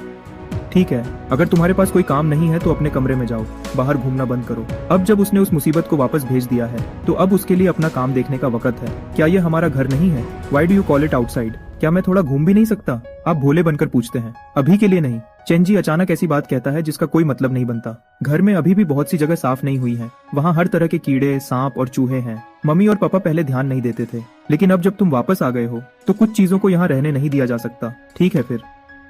आप आधी अधूरी बात समझने का नाटक करते हुए हाँ में सिर हिलाते हैं और आप चुपचाप अपने कमरे की तरफ चल देते हैं। वापस जाते हुए चेन बाओशन का चेहरा पूरे रास्ते गुस्से में रहता है। खासकर अपने विला में वापस आने के बाद उसके भरोसेमंद लोग जमीन पर घुटनों के बल बैठे हैं। आज 3 प्लान बनाए थे और एक भी कामयाब नहीं हुआ। हमने अपने 2 या 3 आदमी भी खो दिए। चेन बाओशान अपनी डेस्क पर सीधा बैठता है और कहता है, हमने दुश्मन को होशियार कर दिया है। अब से चेन फैन पर हमला करना बहुत मुश्किल होगा, यहाँ तक कि उसे हाथ लगाना भी मुश्किल हो जाएगा। उसके लोग अभी भी घुटनों के बल बैठे हैं। उनके पैर सुन्न हो रहे हैं, लेकिन किसी की बोलने की हिम्मत नहीं हो रही। बदलाव। उस छोटे लड़के ने मुझे हैरान कर दिया है। वह बार बार मेरे प्लान्स खराब कर रहा है। सच तो ये है कि तुम्हारे मुकाबले चेन बाओशान जिसे सबसे पहले मारना चाहता है वह चेनजी है। जब उसे पहली बार चेन परिवार में लाया गया था तो वह बहुत ही भोले और मासूम लगता था, जैसे उसे आसानी से कंट्रोल किया जा सके। इसलिए उसने 3 साल लगाए उसका भरोसा जीतने में। अगले 10 साल काफी आसानी से गुजर गए, लेकिन जब वह पूरी तरह से चेनजी को अपने हाथों की कठपुतली बनाना चाहता था और चेन परिवार पर हमला करना चाहता था, तभी चेनजी ने उसे एक सबक सिखा दिया। इतने सालों के चालाक दिमाग के बाद यह पहली बार था जब उसने किसी को समझने में इतनी बड़ी गलती की थी। वह छोटा लड़का भेड़ की खाल में भेड़िया निकला। उसने तो उसे ही बेवकूफ बना दिया था। चेनजी और लूरू सच में कमाल है। उनके बच्चे एक से बढ़कर एक खतरनाक हैं। मैं अब चेन फैन के साथ अपना मौका नहीं गंवा सकता। छोड़ो ये सब, तुम सब खड़े हो जाओ। चेन बाओशन जमीन पर बैठे लोगों को इशारा करता है, चलो अब सब मिलकर मुझे कोई आइडिया दो। अगली बार हमें क्या करना चाहिए? एक आदमी धीरे से बोलता है, क्या हमारा निशाना यंग मास्टर चेन फैन है या यंग मास्टर चेन जी भी? दोनों ही। असली और नकली यंग मास्टर के बीच कोई एक तो गलती करेगा ही। उनके अभी के रिश्ते को देखकर लगता है कि उनके बीच फूट डालना मुश्किल नहीं होगा, खासकर इसलिए क्योंकि चेन फैन चेनजी जितना चालाक नहीं है। डिनर के वक्त चेनजी और उनकी पत्नी जो अभी काम से वापस आए हैं चेनजी से दिन भर की बातें सुनते हैं। उनके चेहरे तुरंत उतर जाते हैं। खाने की मेज पर माहौल बहुत ही गंभीर हो जाता है। लगता है हमें किसी को अब से उसके साथ रखना होगा। आज तो वह बूढ़ा बदमाश था। कौन जानता है कि आगे कैसे कैसे अजीब लोग सामने आएंगे जो पास आने की कोशिश करेंगे छोटे फैन के। लेकिन हम हर वक्त उसके पीछे नहीं घूम सकते। हमें अपने लोगों को वापस बुला लेना चाहिए और उन्हें उसकी हिफाजत के लिए पास रखना चाहिए। चेनजी का चेहरा सबसे शांत है। सच में ऐसा नहीं चल सकता। हमें अभी भी उसे धीरे धीरे हमारी जिंदगी के ढंग में ढलने देना होगा। आप दोपहर के बाद सो गए थे, इसलिए आप नीचे आने में थोड़े लेट हो गए। मम्मी, पापा, बहनों, छोटे भाई, मुझे माफ करना, मैं लेट हो गया। आप लोग क्या बात कर रहे हैं? आप एक एक करके सबको हेलो कहते हैं और बैठ जाते हैं। आपका ढंग पहले से काफी आसान लग रहा है जब आप कल पहली बार आए थे उसके मुकाबले। कुछ खास नहीं। क्या तुम आदी हो रहे हो घर पर रहने के? ये बहुत अच्छा है। छोटा भाई भी मेरे साथ बहुत अच्छा बर्ताव करता है। आप देखते हैं कि चेनजी गुस्से से अपना सिर घुमाता है, जैसे वह आपको देखना भी नहीं चाहता। ये तो अच्छी बात है। तुम और तुम्हारा भाई एक ही उम्र के लड़के हो, इसलिए तुम दोनों के लिए आपस में बात करना आसान होगा। हम उसे कहेंगे कि वह हर चीज में तुम्हारी मदद करे। मम्मी, ऐसा तो नहीं है कि आप नहीं जानती मैं कितना बिजी हूँ और आप मुझे और काम दे रही हैं। ये तो तुम्हें करना ही चाहिए। अपने बड़े भाई का ध्यान रखने में क्या बुराई है? सही बात है। इतनी छोटी सी बात पर बहाने बना रहे हो। क्या तुम सच में चेन परिवार का हिस्सा हो? चेनजी गुस्से में बोलता है, इसका तुमसे क्या लेना देना? तुम भी तो चेन परिवार का हिस्सा हो। तुम क्यों नहीं इसका ध्यान रखती हर रोज? चेनजियांग अपने हाथ खड़े कर देती है, लेकिन मैं तो एंटरटेनमेंट इंडस्ट्री की इस चकाचौंध में हूँ। मम्मी और पापा से पूछो, क्या वे चाहेंगे कि मैं हमारे भाई को कैमरास के सामने लेकर जाऊँ? चेनजिंग अपना चश्मा ठीक करती है। मैं पूरे दिन हॉस्पिटल और रिसर्च इंस्टीट्यूट के चक्कर काटती हूँ। वह मेरे पीछे पीछे घूम नहीं पाएगा, इससे उसकी सेहत पर असर पड़ेगा। चेनजे जल्दी से बोलती है, अगर छोटा फैन मेरे साथ आना चाहता है तो वह भी ठीक है, बस काम बहुत ज्यादा है तो वह थक जाएगा। घर के बड़े चेनजी बोलते हैं, बिल्कुल सही। छोटे फैन के लिए तुम्हारे साथ रहना ही सबसे अच्छा है। जब भी तुम्हारे पास खाली वक्त हो उसे अपने साथ ले जाओ और उसे धीरे धीरे अपने दोस्तों से मिलवाओ और ध्यान रखना कि कोई उसे परेशान न करे। अपने बड़े भाई की हिफाजत करना, समझ गए? ओह, चेंजी बिना मन के जवाब देता है। परिवार के लोग धीरे धीरे अपना खाना खाने लगते हैं। आधे खाने के बाद आप लूरू को धीरे से आपसे कहते हुए सुनते हैं, ओह वैसे छोटे फैन, क्या तुम कभी बाहर किसी स्कूल में पढ़े हो? आप हाँ कहते हैं, फिर ना में सिर हिलाते हैं। मैंने ढंग से पढ़ाई नहीं की है और न ही मैं कभी किसी स्कूल गया हूँ, लेकिन मेरे पास कई टीचर्स थे। मुझे लगता है कि मैंने सारी बेसिक बातें सीख ली हैं। यह सुनकर चेन परिवार के लोग एक दूसरे को देखने लगते हैं। लूरू जल्दी से आगे बोलती है, तो फिर छोटे फैन, क्या तुम जाना चाहते हो जिंगदू के सबसे बड़े स्कूल में? वहाँ पढ़ाई का ज्यादा बोझ नहीं है, वह बस दोस्ती करने और मजे करने के लिए है। बाकी तुम्हारी मर्जी है। अगर तुम नहीं जाना चाहते तो कोई बात नहीं। उनके परिवार में एक चेंजी ही काफी है। रही बात उनके सगे बेटे की, अगर वह बस आराम करना और जिंदगी मजे में जीना चाहता है तो इसमें कोई बुराई नहीं है। क्या छोटा भाई भी अरिस्टोक्रेटिक एकेडमी में है? वह उसका नाम तो बस लिखा हुआ है, वह कभी कभार ही वहाँ जाता है। अब वह एकेडमी उसे और कुछ नहीं सिखा सकती। चेंजी इस वक्त ऊपर देखता है, उसकी आवाज बिल्कुल आम थी। मैं तो बस कभी कभार बड़े कामों को संभालने जाता हूँ। वहाँ के अमीर लद्दे और लद्दकियाँ आपस में बहुत ज्यादा लद्दे देते हैं। ये बातें साफ तौर पर अपनी ताकत दिखाने के लिए थीं। तुम बस सुनकर ही उन सबके बीच उसकी इज्जत का अंदाजा लगा सकते हो। जब छोटा भाई ही नहीं जा रहा है तो मैं भी नहीं जाऊंगा। तुम अपना सिर हिलाते हो। चेंजी तुम्हें घूरता है। क्या तुम अभी अभी वापस आए हो और अभी से मुझसे बराबरी करने की कोशिश कर रहे हो? अच्छा ठीक है, तो फिर ये पक्का रहा। अगर छोटे फैन का जाने का मन नहीं है तो उसे जाने की कोई जरूरत नहीं है। ले रुको, सीधे असली बात पर आते हुए, छोटे फैन, एक और बात है। हाँ बोलिए मम्मी। बात यह है कि 10 साल से भी पहले हमारे परिवार ने लू परिवार के साथ शादी का रिश्ता पक्का किया था। अब जब तुम दोनों की उम्र हो गई है तो शायद जल्द ही इस सगाई की रस्म को पूरा करना पड़ेगा। शादी का रिश्ता? लेकिन यह सब तुम्हारी मर्जी पर डिपेंड करता है। बेशक अगर तुम्हारा बिल्कुल मन नहीं है तो हम इस सगाई को तोड़ने का कोई न कोई रास्ता निकाल लेंगे। सच तो यह है कि तुम इस रिश्ते के फायदे और नुकसान को अच्छे से समझते हो, लेकिन तुम फिर भी ऐसे दिखावा करते हो जैसे तुम्हें कुछ नहीं पता। तुम हाँ या ना में कोई जवाब नहीं देते, बल्कि इसकी जगह तुम चेंजी की तरफ देखने लगते हो। छोटे भाई को लू परिवार की बेटी क्यों नहीं पसंद? चेंजी धीरे से हंसता है। मेरी कोई खास पसंद नहीं है। मैं बस ताकतवर लोगों की इज्जत करता हूँ। लू परिवार की वह लड्डकी तो बस एक शो पीस है। मैं सच में उसे अपने से कम समझता हूँ। तुम अपनी आईब्राउ थोड़ी ऊपर उठाते हो। ताकतवर की इज्जत करना तो अच्छी बात है, लेकिन वह कहता है कि लू परिवार की बिडिडी बेटी बेकार है। जो जानकारी तुम्हें मिली है उससे तो ऐसा बिल्कुल नहीं लगता। सच में एक शो पीस? ऐसा नहीं हो सकता। तुम ऐसा क्यों कह रहे हो? लू परिवार के मुखिया की 2 बेटियां हैं। एक है बिडिडी बेटी लिया रुयान। हमारे सर्कल के अमीर लोग लू परिवार की इज्जत करते हैं और उसे इज्जत से बडिद्धी राजकुमारी कहते हैं, लेकिन उसके पीठ पीछे उसका मजाक उड़ाना और बुराई करना कभी खत्म नहीं होता और उसने भी उन्हें निराश नहीं किया है। वह जिंगदू के अमीर लोगों में अपनी फिजूल खर्ची के लिए बदनाम है। तुम्हें अंदाजा भी नहीं है कि वह कितनी अजीब हरकतें करती है। 10 साल की उम्र में उसे लगा कि उसके परिवार का प्राइवेट जेट बहुत ज्यादा फॉर्मल और बोरिंग है, इसलिए उसने रास्ते पर पेंटिंग करने वाले आर्टिस्ट्स को बुलाया ताकि वह पूरे प्लेन पर काले और सफेद रंग की खोपड़ियां बना सके। इस वजह से लू परिवार के मुखिया को एक जरूरी मीटिंग से ठीक पहले एक आम फ्लाइट की फर्स्ट क्लास सीट बुक करनी पड़ी। 15 साल की उम्र में उसे सजा के तौर पर पूर्वजों के कमरे में घुटनों के बल बैठने को कहा गया। उसने वहाँ पूर्वजों की तस्वीरों के आगे खिलौनों की एक लाइन लगा दी और कहा कि यह पूर्वजों का मन बहलाने के लिए है। 16 साल की उम्र में उसने एक बिना नाम वाले अकाउंट से पोस्ट कर दिया कि लू परिवार का रियल एस्टेट बिजनेस डूबने वाला है, जिसकी वजह से उनके शेयर्स की कीमत अचानक बहुत गिर गई और 2 परिवारों के बीच होने वाला रिश्ता लगभग टूटने की कगार पर पहुंच गया। जब लू परिवार के मुखिया ने उसके सारे बैंक अकाउंट्स बंद कर दिए तो उसने तुरंत अपने ही परिवार के राज बेच दिए, एक गॉसिप मैगजीन को, ताकि उसे पॉकेट मनी मिल सके। 17 साल की उम्र में उसने अपना खुद का बिजनेस शुरू किया। लू परिवार के मुखिया से मिले पैसों से उसने एक नाइट क्लब खोला जिसका नाम उसने लू फैमिली ग्रेव रखा। उसने ओपनिंग के दिन पूजा पाठ करने के लिए पंडितों को भी बुलाया और कहा कि यह उसके पापा के फंगशुई के असर को खत्म करने के लिए है। आखिरकार बिना लाइसेंस के चलने की वजह से उसे बंद कर दिया गया। जब वह 20 साल की हुई तो लू परिवार अब और बर्दाश्त नहीं कर पाया और उन्होंने उसे देश से बाहर भेज दिया। मैंने सुना है कि वह अब वापस आ रही है। मेरे पास लू परिवार की बेटी बेटी के ऐसे कारनामों की एक पूरी लिस्ट है। क्या आप और सुनना चाहते हैं बडिद्दे भाई? तुम्हारा मुंह थोड़ा सा हिलता है। लू परिवार की यह बडिद्दी बेटी सच में एक नमूना है। जब उनकी 2 बेटियां हैं और बडिद्दी बेटी इतनी अजीब है तो दूसरी बेटी को वारिस क्यों नहीं बना देते? लू परिवार की दूसरी बेटी लू श्याओ बचपन से ही कमजोर और बीमार रहती है और उसे परिवार की संपत्ति में कोई दिलचस्पी नहीं है। वह हर चीज में अपनी बहन को आगे रखती है और हमेशा उसकी गलतियों को सुधारती है। सच कहें तो ऐसी बहन के साथ रहकर उसकी किस्मत ही खराब है। तुम हाँ में सिर हिलाते हो जैसे तुम्हें थोड़ा बहुत ही समझ आया हो। शंजी की ये बातें सुनकर चन परिवार को भी लगता है कि यह शादी एक आग का कुआं है जिसमें तुम दोनों में से कोई भी नहीं कूद सकता। छोटे फैन, छोटे जी, मम्मी और पापा को थोड़ा और वक्त दो। हम इस सगाई को तोड़ने का कोई अच्छा रास्ता निकाल लेंगे। तुम भी आगे कुछ नहीं कहते, बस चुपचाप सिर हिला देते हो। ठीक है। एक सुकून भरी रात के बाद अगली सुबह तुम जल्दी उठते हो, लेकिन देखते हो कि पूरा परिवार पहले ही कहीं जा चुका है और सारे नौकर अपने अपने कामों में लगे हैं। आंट जाओ, क्या छोटा भाई जीए भी घर पर नहीं है? बड़ी डिडे यंग मास्टर के सवाल का जवाब देते हुए, छोटे यंग मास्टर अभी तैयार हो रहे हैं। वह थोड़ी देर में बाहर जाने की तैयारी कर रहे हैं। वह कहाँ जा रहे हैं? और वह मुझे अपने साथ भी नहीं ले जा रहे। क्या कल हमारी बात नहीं हुई थी कि वह मेरा ध्यान रखेंगे? असल में यहाँ बहुत देर तक रहना सच में बहुत बोरिंग है। इससे अच्छा है कि मैं उनके साथ चला जाऊं और देखूं कि यह बड़े परिवार के लोग रोज क्या क्या करते हैं। इससे पहले कि अंजू कोई जवाब देती, चेंजी के कमरे का दरवाजा झटके से खुलता है। क्या तुम इससे भी तेज बोल सकते हो?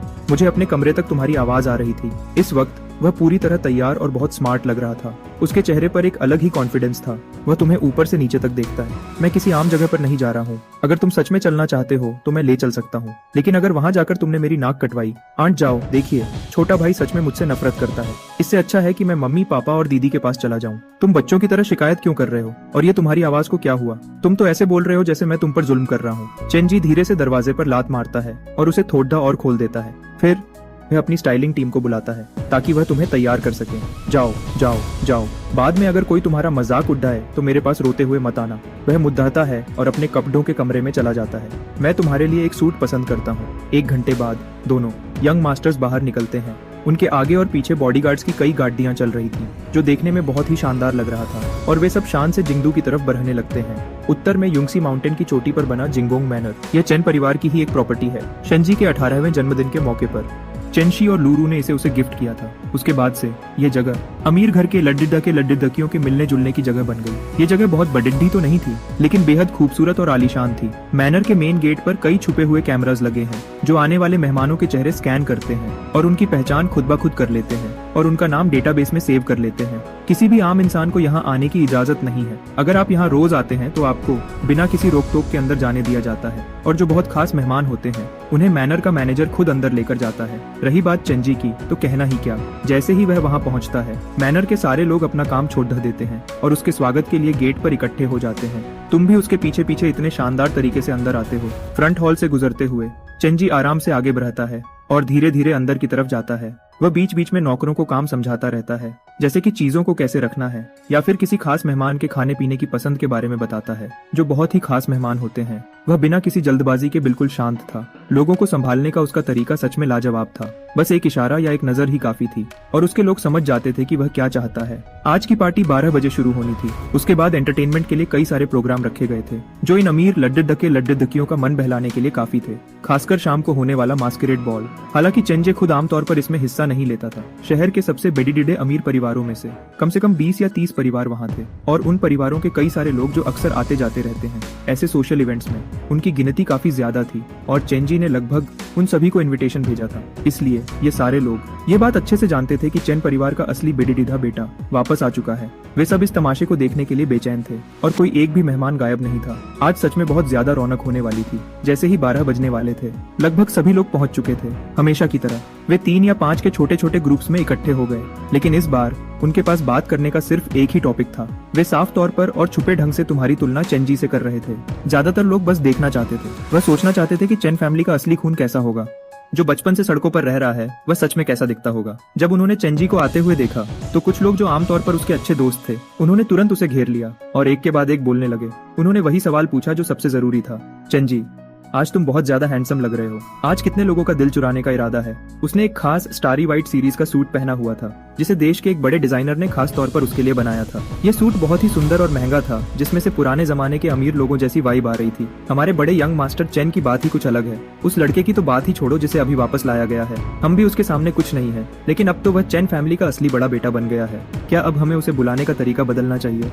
हाँ, क्या बदलना? हमारे दिल में तो सिर्फ चेंजी ही असली बड़े यंग मास्टर हैं। वैसे चेंजी, तुम्हारी फैमिली का वह दूसरा लड़का अभी तक यहाँ क्यों नहीं आया?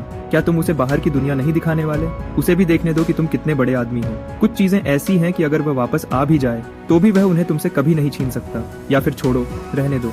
उसके आने से हमारे गोल्डन पैलेस का लेवल ही गिर जाएगा। मैंने सुना है कि वह झुग्गी झोपड़ियों से आया है। आखिरकार वह और कुछ नहीं, बस एक गंवार देहाती ही है जिसे किसी के सामने लाया नहीं जा सकता। वह तुम्हारी बराबरी कैसे कर सकता है? वहाँ मौजूद सभी लोग बहुत चालाक थे। कोई भी आसानी से समझ सकता था कि चेंजी की तुम्हारे साथ बिल्कुल नहीं बनती थी। इसलिए उन्होंने जो बातें कही, वह एक तरह से तुम्हारा मजाक उड़ाते हुए चेंजी की तारीफ कर रहे थे। कुछ लोग जो किसी की तरफ नहीं थे, वह बस चुपचाप तमाशा देखना चाहते थे, और कुछ लोग जिन्हें उन्हें चेंजी का तरीका पसंद नहीं था। उन्होंने दबे मुंह से उसका मजाक उड़ाया। चाहे एक शेर का वक्त बुरा चल रहा हो, लेकिन उसके अंदर का खून तो असली ही रहेगा। कुछ लोग खुद को चाहे कितना भी सजा लें, वह कभी असलियत को नहीं बदल सकते। चेंजी भीड़ में चुपचाप खड़ा रहा। उसके चेहरे पर एक हल्की सी मुस्कान थी। उसने अपनी उंगलियों में एक महंगा पुराना कप पकड़ा हुआ था। न तो वह उनकी हाँ में हाँ मिला रहा था और न ही उन्हें रोक रहा था। तुम सब जल्द ही देख लोगे कि वह कैसा दिखता है।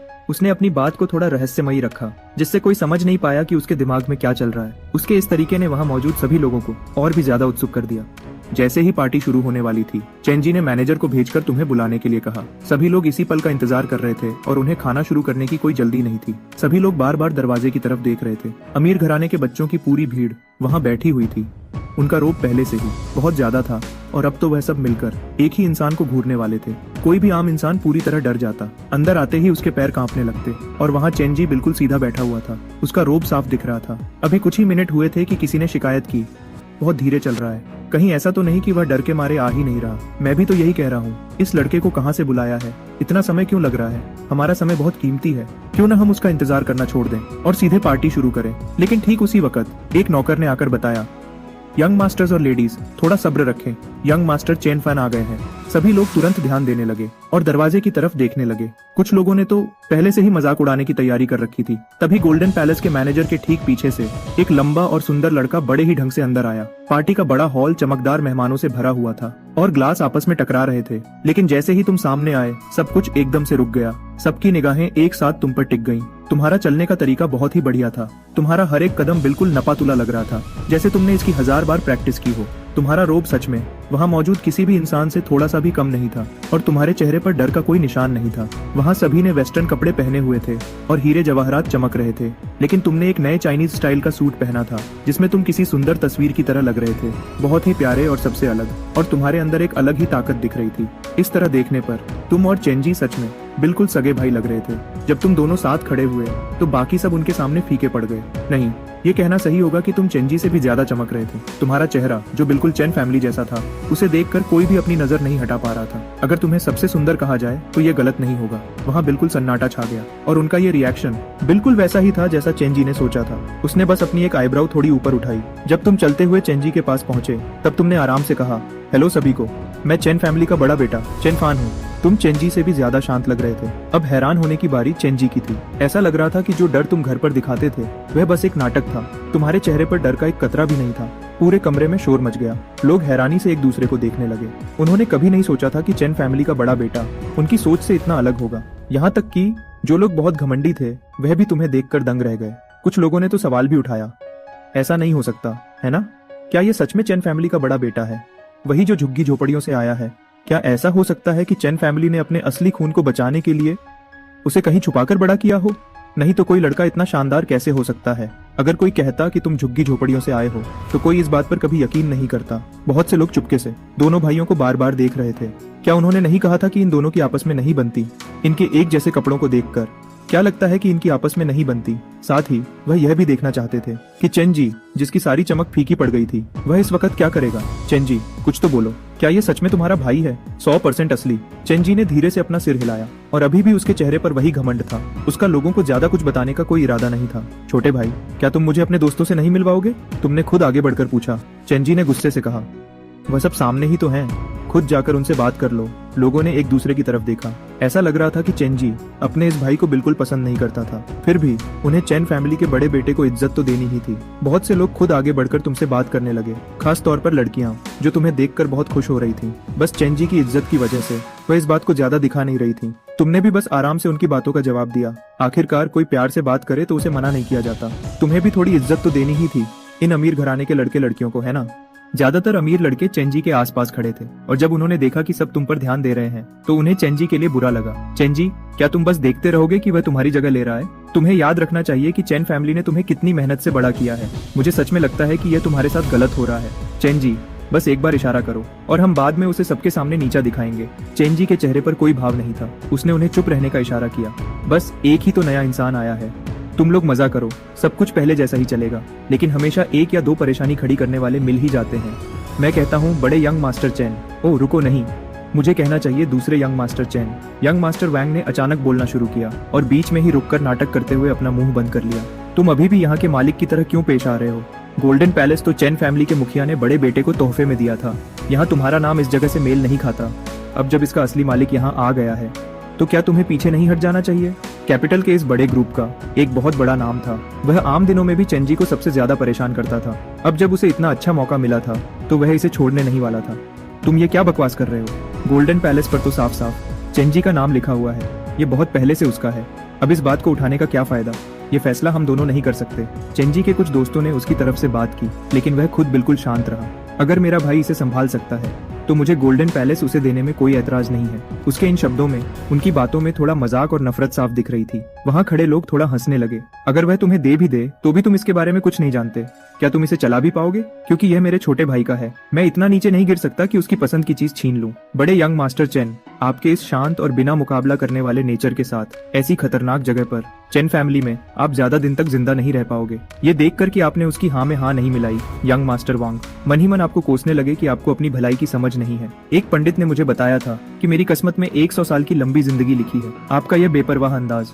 इससे यंग मास्टर वांग को ऐसा लगा जैसे उन्होंने मुक्का मारा हो रुई के ढेर पर। अच्छा, तुम सब यहाँ क्यों भीड़ लगा रहे हो? जाओ जाकर अपना गेम खेलो। चेंजी सबसे पहले मेन हॉल से बाहर निकल गया। वह पास वाले साइड हॉल में चला गया। शुरू से लेकर आखिर तक उसने आपकी तरफ एक बार भी नहीं देखा। बहुत से लोग उसके पीछे पीछे चले गए। बाकी लोग आपके पास ही रुके रहे और आपसे कुछ बातें निकलवाने की कोशिश करने लगे। मुझे माफ कीजिएगा, मुझे थोड़ी देर के लिए जाना होगा। आप लोग एंजॉय कीजिए। आपने प्यार से उनका ऑफर ठुकरा दिया, उन यंग मास्टर्स और लेडीज का, और एक ऐसी जगह चले गए जहाँ भीड़ कम थी, क्योंकि इस तरह भीड़ से घिरे रहना काफी अजीब लग रहा था। आप भीड़ से बचते रहे और अकेले ही कुछ खाने का प्लान बनाने लगे। लेकिन एक कम रोशनी वाले कॉरिडोर से गुजरने के बाद आपकी टक्कर सीधे एक औरत से हो गई। आप उसे दोबारा देखे बिना नहीं रह सके। एक बेहद खूबसूरत चेहरा जो ऐसा लगता था जैसे भगवान ने खुद बनाया हो। उसकी आंखों में हमेशा एक शरारत सी रहती थी और बहुत सारी बेपरवाही। उसके अंदर से एक खतरनाक चीते जैसी वाइब आ रही थी। आपको शायद पता था कि यह लड़की कौन थी। कैपिटल सर्कल की बदनाम प्लेगर्ल प्रिंसेस। ऐसा लगता है कि वह सच में विदेश से वापस आ गई है, लेकिन आपने उसे अभी मेन हॉल में नहीं देखा था। और चेंजी के नेचर को देखते हुए उसने तो उसे बिल्कुल नहीं बुलाया होगा, तो शायद वह खुद ही चुपके से अंदर आ गई थी। गोल्डन पैलेस में चुपके से आने के लिए काफी दिमाग चाहिए होता है। आप उसके साथ ज्यादा पंगे में नहीं पड़ना चाहते थे। आप सिर्फ 2 सेकंड के लिए रुके और फिर उसके पास से निकलने लगे। लेकिन लू रुयान ने अचानक अपना हाथ आगे बढ़ाकर आपका रास्ता रोक लिया और उसने जो बातें कही वह बिल्कुल अजीब थी। हे हैंडसम, तुमने अभी मुझे थोड़ा ज्यादा ध्यान से देखा। क्या तुम मुझसे चुपके से प्यार करते हो? आपका चेहरा गुस्से से लाल हो गया। वह बिल्कुल वैसी ही बेशर्म थी जैसा लोगों से सुना था। इतने अच्छे चेहरे और आवाज का क्या फायदा जब दिमाग ही ना हो। मैं तो तुम्हें जानता भी नहीं हूँ। कैसा प्यार। आपने बड़ी मुश्किल से अपना गुस्सा काबू किया। बहाने बनाना बंद करो। मैं समझती हूँ मेरी खूबसूरती के जादू से कोई नहीं बच सकता। बिना असर हुए आपकी मुट्ठियां बंद गईं। ऐसे इंसान से बहस करने का कोई फायदा नहीं था। आप बस मुड़े और वहां से चल दिए, दूसरी तरफ जाते हुए। तुम कहाँ जा रहे हो? जाओ मत, हमारी बात अभी खत्म नहीं हुई है। लू रुयन बेशर्मी से आपके पीछे पीछे चलने लगी। किस्मत से किसी ने इस शोर शराबे पर ध्यान नहीं दिया। हैंडसम, हे क्यूटी, तुम किस खानदान से हो? मैंने तुम्हें पहले कभी क्यों नहीं देखा? उसके इस तरह पीछे पड़ने से परेशान होकर आपने पीछे मुड़कर उसे गुस्से से देखा। और तुम किस खानदान से हो? मैंने तुम्हें कभी क्यों नहीं देखा? मैं तो तुम्हारे ही परिवार से हूँ। क्या तुम ढंग से बात करना भूल गए हो? तुम अचानक कहाँ से टपक पड़े? जब पार्टी शुरू हुई थी तब तो तुम यहाँ नहीं थे। लू रुयान ने झूठी लाचारी दिखाते हुए अपने हाथ खड़े कर दिए और उसकी आवाज थोड़ी सीरियस हो गई। अच्छा ठीक है, मैं सच बताती हूँ। असल में मुझे यंग मास्टर चेंजी ने ड्रिंक सर्व करने के लिए रखा है। आपको अचानक झटका लगा। ये लड़की, इसे अपनी इज्जत की बिल्कुल परवाह नहीं थी जो ऐसी बात इतने आराम से बोल रही थी। और अगर चेंजी ने किसी होस्टेस को बुलाया होता तो क्या उसे अपनी जान का डर नहीं था उसकी इज्जत खराब करने के लिए? कोई हैरानी नहीं कि वह लू रुयान को पसंद नहीं करता था। क्या तुम्हें मुझ पर यकीन नहीं है? लू रुयान अचानक आपके काफी पास आ गई। अगर यकीन नहीं है तो खुद देख लो। भाग जाओ यहाँ से। अब और बर्दाश्त ना करते हुए आपने उसे पीछे धकेलने की कोशिश की, लेकिन वह बच गई। सारे हैंडसम लोग इतने गुस्से वाले क्यों होते हैं? सारे? तुम और किसके बारे में बात कर रही हो? आपने उसकी बात पकड़ ली। वही बदनाम यंग मास्टर चेंजी, और कौन? वह बहुत गुस्से वाला है, पता है ना? तुम्हारा क्या मतलब है? लू रुयान ने एक बार फिर पास आने का मौका ढूंढा और आपके कान में धीरे से कहा, क्योंकि मैंने उसे अपनी आंखों से किसी का खून करते देखा है। उसका तरीका बहुत ही डरावना था। अच्छा ऐसा है क्या? आपने थोड़ा सा मुस्कुराते हुए कहा। तुम्हें अभी भी यकीन नहीं है? तो फिर मैं कुछ नहीं कर सकती। उस वक्त मुझ में वीडियो बनाने की हिम्मत नहीं थी। तो फिर जब उसने तुम्हें बुलाया तो तुम आई क्यों? क्या तुम्हें डर नहीं है कि वह तुम्हें मार देगा? मैं क्या करती? उसने पैसे ही इतने ज्यादा दिए थे। वह सच में इस नाटक में खो गई थी। तो जाओ अपने यंग मास्टर चेंजी को ढूंढो। मेरे पीछे पड़ना बंद करो। नहीं नहीं नहीं, मैं उस जैसे बंदे के पास नहीं जाऊंगी। जो भी उससे शादी करेगा उसकी किस्मत खराब हो जाएगी। लू रुयान डर की बातें कर रही थी, लेकिन उसके चेहरे पर हंसी थी। आप भी उसके साथ थोड़ा मुस्कुराए और फिर उंगली से उसके पीछे खड़े गुस्से वाले आदमी की तरफ इशारा किया। है, वह ठीक तुम्हारे पीछे है। लू रुयान पूरी तरह कांप गई और अचानक उसकी नजर चेंजी के गुस्से वाले चेहरे पर पड़ी। वह तुरंत भागी। आपके पीछे? मैं तो डर ही गई। तुम ही सबसे हैंडसम और अच्छे दिल वाले हो क्यूटी, नहीं तो मेरी जान तो चली ही जाती। आप पीछे हट गए उससे दूरी बनाने के लिए। मैं इस लड़की को नहीं जानता, इसने ये सब खुद ही बोला है। ये तो कह रही थी कि तुमने इसे होस्टेस के रूप में रखा है छोटे भाई। लू रुयान की आंखें फटी की फटी रह गईं और वह आपको हैरानी से देखने लगी। तुमने मुझे इतनी जल्दी फंसा दिया। तो अगली बार मैं थोड़ा रुक कर बताऊंगा। चेंजी की नजर आप दोनों पर घूमने लगी। उसके आसपास का माहौल और भी ठंडा हो गया। लू परिवार की बड़ी बेटी को होस्टेस के रूप में रखना मेरे लिए सच में बड़े सम्मान की बात है। ठीक उसी वक्त वहाँ खड़े लोग इकट्ठे हो गए। इस हैरान करने वाली बात को सुनकर पूरे कमरे में सब हैरान रह गए। तेरी भली हो, मैंने अभी क्या सुना? लू परिवार की बड़ी बेटी यहाँ है। क्या वह पिछले कुछ सालों से विदेश में नहीं थी? हाँ बिल्कुल, मैंने उसे पहले नहीं देखा था। एक होस्टेस? ऐसा नहीं हो सकता है ना? हम दूर थे इसलिए शायद हमने गलत सुन लिया। क्या ऐसा हो सकता है कि उसके नेचर को देखते हुए वह सच में ऐसा कुछ कर सकती है? क्या हम उसे ऑर्डर दे सकते हैं? क्या तुम्हारा दिमाग खराब हो गया है? हमारी तो बारी ही नहीं आएगी। वह तो सिर्फ चैन परिवार के बड़े और छोटे यंग मास्टर्स के लिए है। ये किस तरह का झगड़ा है? ये तो बहुत अजीब बात है। क्या कुछ और भी अजीब हुआ था? मेरे यहाँ आने से पहले लोग आपस में बातें करने लगे और वहाँ मछली बाजार जैसा शोर हो गया। ये बातें सुनने में और भी अजीब लग रही थी। चुप रहो, चेंजी ने गुस्से से कहा। उसकी आवाज में दबदबा था। इसके तुरंत बाद उसने लू रुयान की तरफ देखा। उसकी आंखों में नफरत साफ दिख रही थी। मिस लू बिना बुलाए यहाँ आई हैं। इस बार मैं इस बात पर ध्यान नहीं दूंगा, लेकिन मैं चाहता हूँ कि आप चैन फान से दूर रहें और हमारे चैन परिवार के हर सदस्य से दूर रहें। ये कहने के बाद उसने आपकी तरफ एक इशारे से देखा। ऐसा नहीं चलेगा। क्या हमारे दोनों परिवारों के बीच शादी की बात नहीं हुई थी? अब उस रिश्ते को निभाने का वक्त आ गया है। लू रुयान की यह हैरान करने वाली बातें चेंजी को गुस्सा दिलाने के लिए थीं। वहाँ खड़े यंग मास्टर्स और लेडीज और भी एक्साइटेड हो गए। हर कोई इस तमाशे को पास से देखने के लिए तैयार हो गया। चेंजी ने गुस्से से उसे देखा। क्या तुम हमेशा ऐसी ही उल्टी बातें करती हो? तुम शुरू से ही इस शादी के खिलाफ थी और इससे बचने के लिए देश छोड़कर भाग गई थी। वह यह बात बहुत पहले से जानता था, लेकिन यह उसके लिए अच्छा ही था, क्योंकि वह किसी ऐसी लड़की से शादी नहीं करना चाहता था जो सिर्फ दिखने में अच्छी हो। लेकिन अब लू रुयान अपनी बात क्यों बदल रही थी? हाँ, मैं तुमसे शादी नहीं करना चाहती, लेकिन क्या मैंने सुना नहीं कि तुम्हारे चैन परिवार के असली बड़े यंग मास्टर वापस आ गए हैं? मैं तो अपने आने वाले पति को देखने आई हूँ। चेंजी ने गुस्से में अपनी मुट्ठी बांध ली, लेकिन उसने खुद को बड़ी मुश्किल से रोका। तो अब जब तुमने उसे देख लिया है तो क्या कहना है? लू रुयान मुस्कुराते हुए आपके पास बैठ गई। पहली ही नजर में जब मैंने उसे देखा, मुझे उससे सच्चा प्यार हो गया। वहाँ खड़े सभी लोग उसके लिए थोड़ा अजीब महसूस कर रहे थे, लेकिन वे इस तमाशे को देखने के लिए और भी उत्सुक थे। आप पहले से ही जानते थे कि वह कौन है? तुमने आगे बढ़कर पूछा। सही कहा ना, मैंने तो तुम्हें अपनी पहचान नहीं बताई थी। तुमने मुझे पहली ही नजर में कैसे पहचान लिया? मेरी जानकारी, खासकर मेरी फोटोज कभी बाहर नहीं आई हैं। तुमने अभी थोड़ी देर पहले उसे छोटा भाई कहा था, तो अंदाजा लगाना मुश्किल नहीं था, है ना? नहीं, तुम्हें शुरू से ही सब पता था। तुम्हारा मकसद बहुत पक्का है। तुम्हारा अंदाजा बिल्कुल सही था। ये लड़की पक्का सीधे तुम्हारे पास ही आ रही थी। लू रुइन ने तुम्हारे सामने सीरियस होकर अपना सिर झुकाया। शुक्रिया मेरे होने वाले पति, जो तुमने मुझे इतना समझदार समझा। तुम सच में बहुत समय बाद इस तरह चुप हो गए थे। लू रुयान ने एक तरह से मौत को दावत दी और फिर चेंजी की तरफ घूमकर बोली, सेकंड यंग मास्टर, मेरे और बड़े यंग मास्टर चेन की शादी के बारे में तुम्हें कोई एतराज नहीं होगा, है ना? तुमने देखा कि चेंजी के चेहरे पर एक मुस्कान आई जो और गहरी होती गई। बिल्कुल नहीं। फिर अचानक उसके चेहरे के भाव बदल गए। कोई है? इस कचरे को बाहर फेंक दो। तुमने पास खड़े होकर हाँ में सिर हिलाया। बहुत बढ़िया किया। अरे नहीं, तुम ऐसे क्यों हो? इससे पहले कि वह अपनी बात पूरी करती, उसे गोल्डन पैलेस के बॉडीगार्ड्स ने बाहर निकाल दिया। खैर, कैपिटल सर्कल की प्रिंसेस के नाम एक और मजाक जुड़ गया था। बाकी बचे यंग मास्टर्स और लेडीज एक दूसरे को हैरानी से देखने लगे और अंदर ही अंदर अपनी हंसी रोक रहे थे। गोल्डन पैलेस के दरवाजे पर लू रुइन के लोग काफी देर से इंतजार कर रहे थे, लेकिन अपनी ही मालकिन को बाहर फेंके जाते देख उन्हें बिल्कुल भी हैरानी नहीं हुई, बल्कि उन्हें सुकून मिला। बड़ी मालकिन, 3 साल तक विदेश में पढ़ाई करने के लिए आपकी तारीफ करनी होगी। आप इस बार पूरे 10 मिनट तक अंदर टिक पाई हैं। हाँ हाँ हाँ, बड़ी मालकिन सच में कमाल है। लियू रुयान ने आगे बढ़कर उन सबको एक एक थप्पड़ मारा। अगर तारीफ करनी नहीं आती तो जबरदस्ती मत करो, भाग जाओ यहाँ से। वापस गोल्डन पैलेस के अंदर अजीब सा माहौल बना रहा। सब लोग तुम्हारी और चेंजी की तरफ देख रहे थे और बोलने से हिचकिचाए। He even wants to steal his own little brother's fiancee. कितना बेशर्म है। इतने अच्छे चेहरे का क्या फायदा? लेकिन अभी भी कुछ ऐसे लोग थे जो सीधा बोल देते थे, जो बिना सोचे समझे बोलते थे।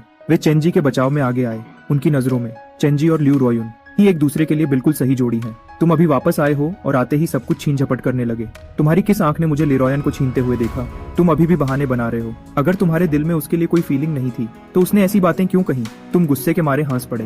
तो तुम्हारे हिसाब से मुझे क्या करना चाहिए था? तुम्हें उससे दूर रहना चाहिए था और उससे फासला बनाकर रखना चाहिए था। तुम्हें इस तरह के मौके पर आना ही नहीं चाहिए था। हमारा सर्कल ऐसी जगह नहीं है जहाँ तुम जबरदस्ती घुस सको। इस सर्कल में तुम जैसा एक नाजायज बच्चा भी घूम रहा है। मैं चैन फैमिली का बड़ा बेटा हूँ, मैं क्यों नहीं आ सकता? जैसे ही ये बात कही गई, पूरी भीड़ में शोर मच गया।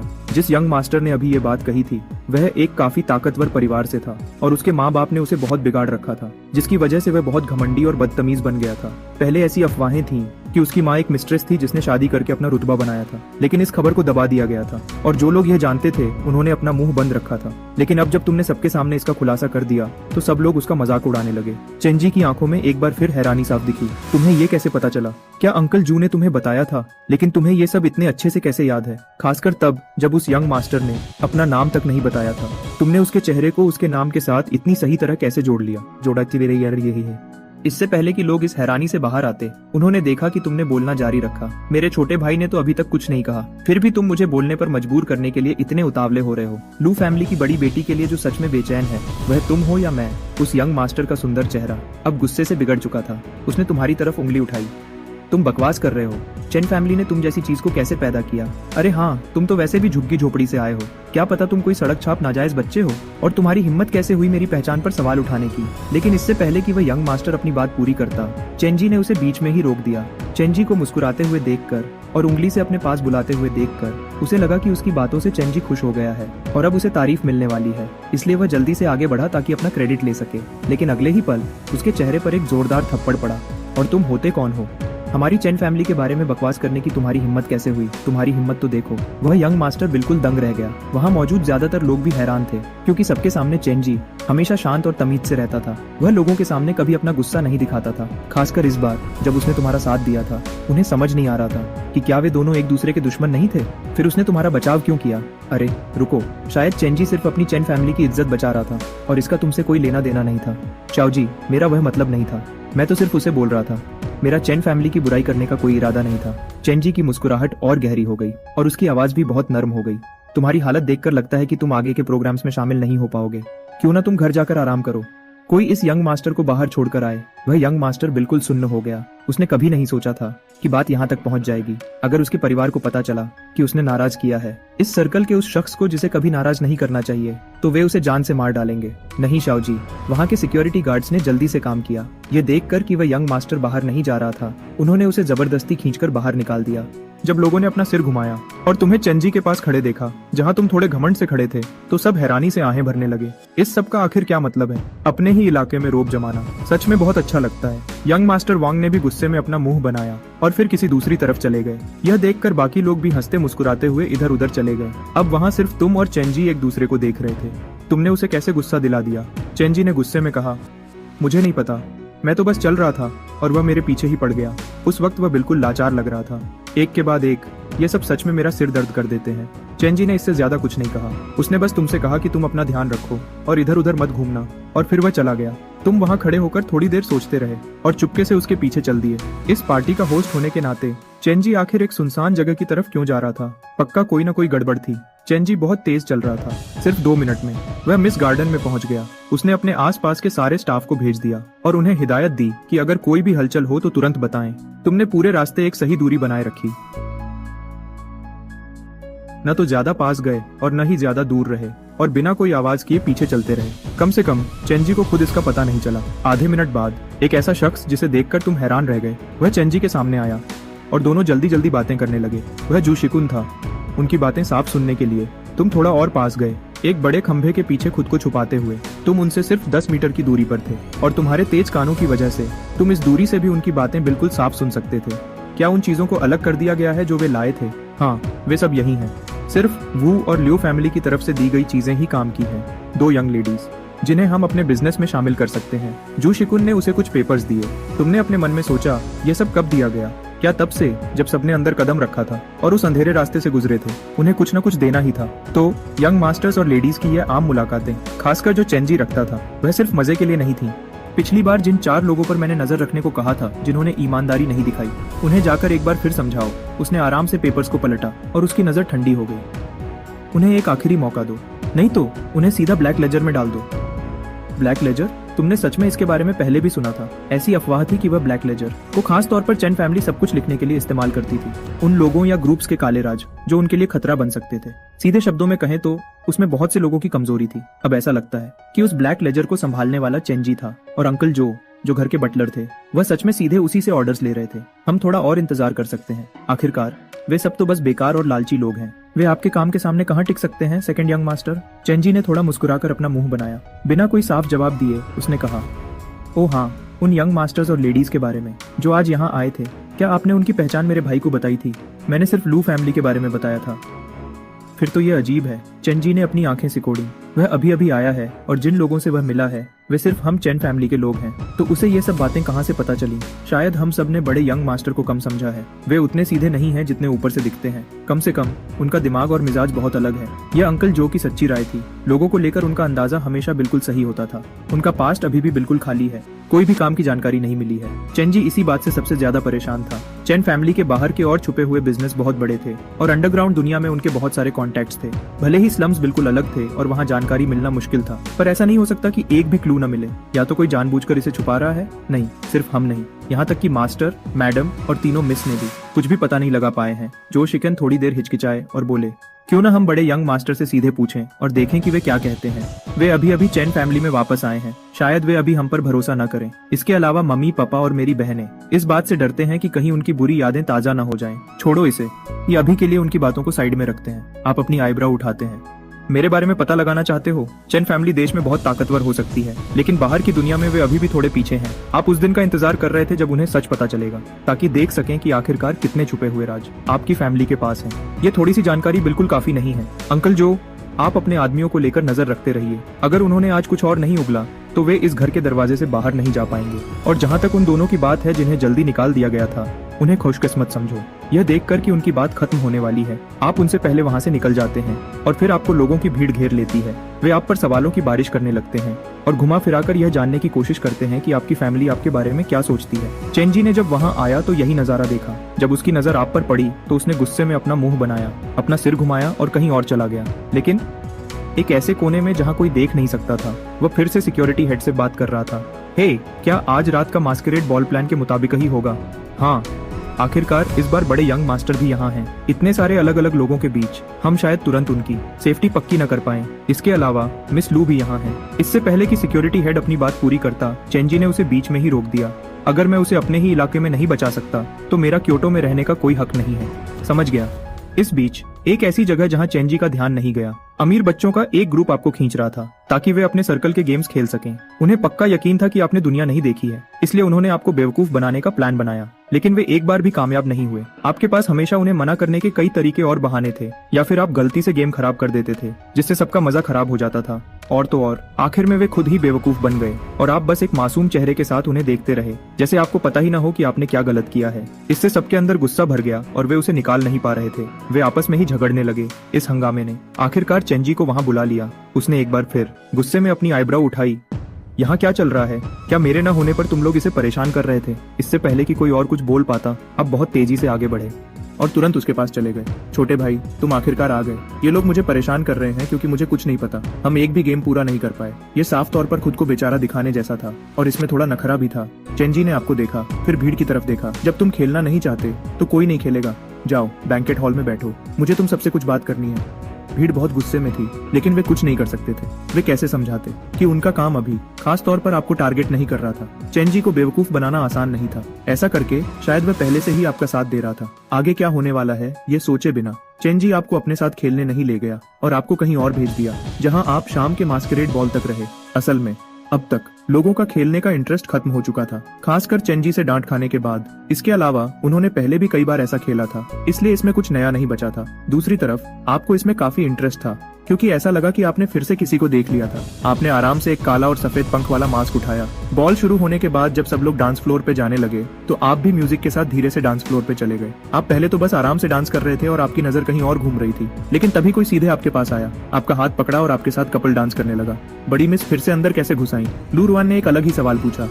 मैंने तो एक शब्द भी नहीं बोला और तुमने मुझे पहचान भी लिया, और तुम अभी भी कहते हो कि तुम्हारा मुझ पर क्रश नहीं है। हे भगवान, ये कैसा परिवार है जो इतनी ढीठ लड़की को बड़ा कर सकता है? अगर यह जगह ऐसी ना होती तो आप सच में उसे 2-3 थप्पड़ मारना चाहते थे। मुझे उम्मीद नहीं थी कि मेरे होने वाले पति को इतने सारे काम आते होंगे। तुम कितने आराम से डांस करते हो। मुझे पता था कि बाहर की अफवाहें सब झूठ है। ऐसा है क्या? शायद वे झूठ नहीं है बल्कि सच है। जैसे ही आपकी बात खत्म हुई, आपने उसके जूते पर अपना पैर दे मारा। लू रुआन दर्द से कराह उठी, लेकिन फिर उसने खुद ही आपके लिए बहाना बना दिया। हर किसी से कभी ना कभी गलती होती है ना? हाँ, गलती होना तो बिल्कुल नॉर्मल है ना? आपके चेहरे पर भी एक मुस्कुराहट आ गई। उसके दिल में एक बुरा ख्याल आया। अगले ही सेकंड आपने फिर से उसके पैर पर जोर से पैर रख दिया।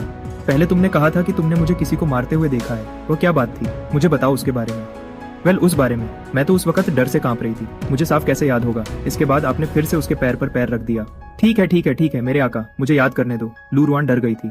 जल्दी करो नहीं तो मेरे पैर फिर से लड़खड़ा जाएंगे। आप दोनों एक दूसरे को जोर से खींच रहे थे, इस बात से बिल्कुल बेखबर कि डांस फ्लोर के बाहर अंधेरे में छुपे हुए चेंजी पूरे वक्त आपको चुपचाप देख रहे थे। मास्करेड बॉल आराम से खत्म हो गया। शायद आपके सहारे की वजह से वह पकड़े जाने से बच गई, क्योंकि उसे बाहर नहीं निकाला गया था, बल्कि वह बड़ी भीड़ के साथ मिलकर आराम से बाहर निकलने में कामयाब रही। थोड़ी देर बाद चेंजी भी चेन फैमिली के पास वापस आ गया। इस वक्त चेंजी, लू रू और तीनों चेन बहनें सोफा पर एक साथ बैठे हुए थे, जैसे जानबूझकर आपके वापस आने का इंतजार कर रहे हों। चाओफैन और शाओजी वापस आ गए हैं। आज आपका दिन कैसा रहा? यह सवाल खास तौर पर आपके लिए था, क्योंकि आमतौर पर जब चेंजी इन गैदरिंग्स को संभालता था तो उन्हें कभी चिंता करने की जरूरत नहीं होती थी। हाँ, बहुत मजेदार था। आपने मुस्कुराकर हाँ में सिर हिलाया। उन्होंने भी सुकून से सिर हिलाया, क्योंकि उन्हें आपके बारे में कुछ पता नहीं चल सका था। तो वे आखिरकार अपनी चिंता और जानने की इच्छा को रोक नहीं पाए और उन्होंने खुद ही पूछ लिया। आप बस धीरे से मुस्कुराए और बात को घुमा दिया। क्यों ना मैं आपको आगे कभी आराम से बताऊं। मुझे डर है कि अगर मैंने सब एक साथ बता दिया तो आप उसे झेल नहीं पाएंगे। हॉल में तुरंत सन्नाटा छा गया। आपके बोलने के कुछ ही सेकंड्स के बाद चेन फैमिली ने अपने दिमाग में 10,000 अलग तरह की दुहक भरी बातें सोच ली जो आपने स्लम्स में झेली होंगी। उन्हें अपने दिल में एक दर्द महसूस हुआ। आपने इतने सालों तक दुहक झेला था, फिर भी आपके दिल में उनके लिए कोई गुस्सा नहीं था। यहाँ तक कि आप उनके फीलिंग्स का ख्याल रख रहे थे, इस डर से कि कहीं उन्हें बुरा न लगे और वे इसे झेल नहीं पाएंगे। उनकी आंखों में आंसू आ गए। कुछ और प्यार भरी बातें पूछने के बाद उन्होंने आपको आराम करने के लिए आपके कमरे में जाने दिया। फिर उन्होंने चेंजी की तरफ देखा, एक बार फिर से पक्का करने के लिए। आज की मीटिंग के बारे में जो आपने बताया था, उन्होंने देखा कि वह थोड़े मजाकिया और ताना मारने वाले ढंग से बोल रहा है। मेरा भाई अभी भी आप सबसे पूरी तरह सच नहीं बोल रहा है। तुम्हारा क्या मतलब है? मेरे भाई और लू फैमिली की उस लड़की के बीच का रिश्ता काफी अच्छा लग रहा है। वो दोनों तो पार्टी में एक साथ डांस भी कर रहे थे। उसने सच में आप लोगों को इस बारे में कुछ नहीं बताया। लू फैमिली की वो लड़की वापस आ गई है और वो चुपके से आपके इलाके में भी घुस गई। तुमने उसे रोका क्यों नहीं? वो 3 साल तक बाहर की दुनिया में घूमती रही है और पाताप और अब पहले से थोड़ी ज्यादा समझदार हो गई है। मैं बस उसे सही वक्त पर रोक नहीं पाया, है ना? वो सच में थोड़ा परेशान था कि उसने सच में उसे बचकर निकलने दिया। फिर भी तुम्हें उसे अपने भाई के करीब नहीं आने देना चाहिए था। चाओफैन बहुत मासूम है। उस जैसी चालाक लड़की के लिए उसे धोखा देना और उसके जज्बात से खेलना बहुत आसान है। चेन ने गुस्से से कहा, यह मुश्किल है उससे बचना, और वैसे भी उसे जानबूझकर रोकने की कोई जरूरत नहीं है। क्या पता अगर मेरा भाई उसे पसंद करता हो, क्या हमारे दोनों परिवारों के बीच शादी हमें एक नए मुकाम पर नहीं ले जाएगी? क्या ये वही दिन नहीं है जिसका चेन और ल्यू परिवार इंतजार कर रहे थे? ये बात तो है, लेकिन चेन परिवार के लिए इस बात को मानना अभी भी थोड़ा मुश्किल था। लूरू ने आगे की बातें पूछना जारी रखा। वो दोनों अचानक एक साथ कैसे आ गए? चेंजी ने लू रुयान की बातें बताई, जो उसने आपसे प्यार से कही थी, उन सबको बताई। पूरे परिवार के चेहरे पर परेशानी के बादल छा गए। आखिर में सबसे बड़ी बहन चेन हुआंग ने कहा, हमें थोड़ा इंतजार करना चाहिए। माना कि लू फैमिली की वो लड़की भरोसे के लायक नहीं है, लेकिन उसने कभी बाहर कोई गलत काम नहीं किया है और ना ही उसने कभी सबके सामने किसी लड़के से इस तरह खुलेआम ऐसी बातें कही हैं। शायद वो सच में उससे प्यार करती है, ये तो सच है। हमें अभी भी उस पर नजर रखनी होगी, चाहे वो लू फैमिली की आने वाली वारिस ही क्यों ना हो। नंबर 3, जब भी तुम्हें वक्त मिले जाकर उसके इरादों का पता लगाओ। हर बार मैं ही क्यों? मैं भी काफी बिजी हूँ। चेनजियांग ने अपना मुंह बनाया। वो सच में नहीं चाहती थी उस आवारा लड़के से बात करना। जब बात खाने पीने और घूमने फिरने की आती है तो क्या तुम अपनी बड़ी बहन से ज्यादा बेहतर नहीं हो? तो फिर यह पक्का रहा। परिवार के मुखिया चेंजी ने आखिरी फैसला सुनाया और चलते चलते एक और बात कही, ये तुम्हारे भाई की पूरी जिंदगी की खुशी का सवाल है, इसलिए ध्यान रखना। समझ गई ना? चेनजियांग ने ना चाहते हुए भी हाँ कह दिया। हमारे शौफैन को तो डांस करना भी आता है, वो सच में बहुत सारे कामों में माहिर है। जब लूरू ने यह बात कही तो उसके चेहरे पर मुस्कान वापस आ गई। मुझे नहीं पता कि उसे डांस करना आता है या नहीं, लेकिन उसने लू रुयन के पैरों पर कई बार अपना पैर रख दिया था। दूर से भी मैं महसूस कर सकता था कि उसके मास्क के पीछे उसका चेहरा दर्द से बिल्कुल बिगड़ गया था। चेंजिए इस वक्त बहुत खुश होकर हंस रहा था, लेकिन जल्द ही उसकी मुस्कुराहट गायब हो गई और उसके चेहरे पर जलन साफ साफ दिख रही थी। मेरा डांस भी बहुत बढ़िया है, आपको पता है ना? मम्मी मेरी तारीफ क्यों नहीं करती? उसने दुनिया की सबसे बड़ी इंटरनेशनल डांस एकेडमी से पढ़ाई की थी और उसने इतने सारे अवार्ड्स जीते थे कि उसके हाथ थक गए थे। उसने अपने करियर के सबसे अच्छे वक्त पर रिटायरमेंट ले लिया था। जब मीडिया ने उसका इंटरव्यू लिया तो उसने गर्व से अपना सिर उठाया और कहा, मैंने ये काफी कर लिया है, अब मैं अपनी अगली कामयाबी की तरफ बढ़ रहा हूँ। उसके इन शब्दों ने सबके घमंड को तोड़ दिया, बिल्कुल टुकड़े टुकड़े कर दिया। कोई इतना ज्यादा घमंडी कैसे हो सकता है? ये बहुत गुस्सा दिलाने वाला था, लेकिन वो सच में उसकी बराबरी नहीं कर सकते थे। क्या मैंने पहले तुम्हारी तारीफ नहीं की है? मम्मी को बस डर था कि तुम सुनते सुनते थक जाओगे। ये बेटा हर तरह से बहुत ही होशियार और सबसे अलग था।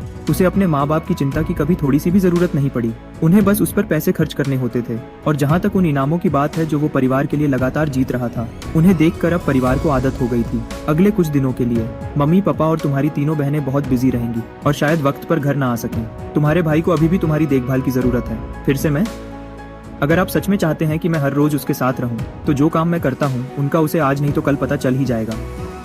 कोई बात नहीं, तुम्हारा भाई साफ दिल का है, वो इन सब बातों के बारे में नहीं सोचता। अगर वो कुछ सुन भी ले या देख भी ले तो भी वो उस तरफ ध्यान नहीं देगा। चेन ने बस आराम से कहा। लूरू ने भी हाँ में हाँ मिलाई। जब तुम अपने लोगों से बात करो तो थोड़ा घूम फिरा कर बात करना, उसे डराना मत। अगले दिन आप काफी जल्दी उठ गए। इस वक्त पूरा परिवार वहीं पर था। बिल्कुल, वो जानबूझकर आपसे खुद मिलकर अलविदा कहने का इंतजार कर रहे थे, क्योंकि उन्हें जाना पड़ सकता था। कम से कम 2 या 3 दिन के बिजनेस ट्रिप पर वापस आने से पहले। वो जाने से पहले आपको और देखना चाहते थे। शाओफैन उठ गया। मुंह हाथ धोकर आओ और ब्रेकफास्ट कर लो। ठीक है मम्मी। खाने की मेज पर माहौल बहुत ही अच्छा और प्यारा था। बातें करते करते बात लू रुयान पर आ गई और उन्होंने चुपके से उसके बारे में आपकी राय पूछी। आपने अपनी तेवरी चढ़ाई, धीरे से बोलते हुए और आगे कुछ कहने से हिचकिचाते हुए। पूरा परिवार परेशानी से आपकी तरफ देखने लगा, आपकी अगली बात का इंतजार करते हुए।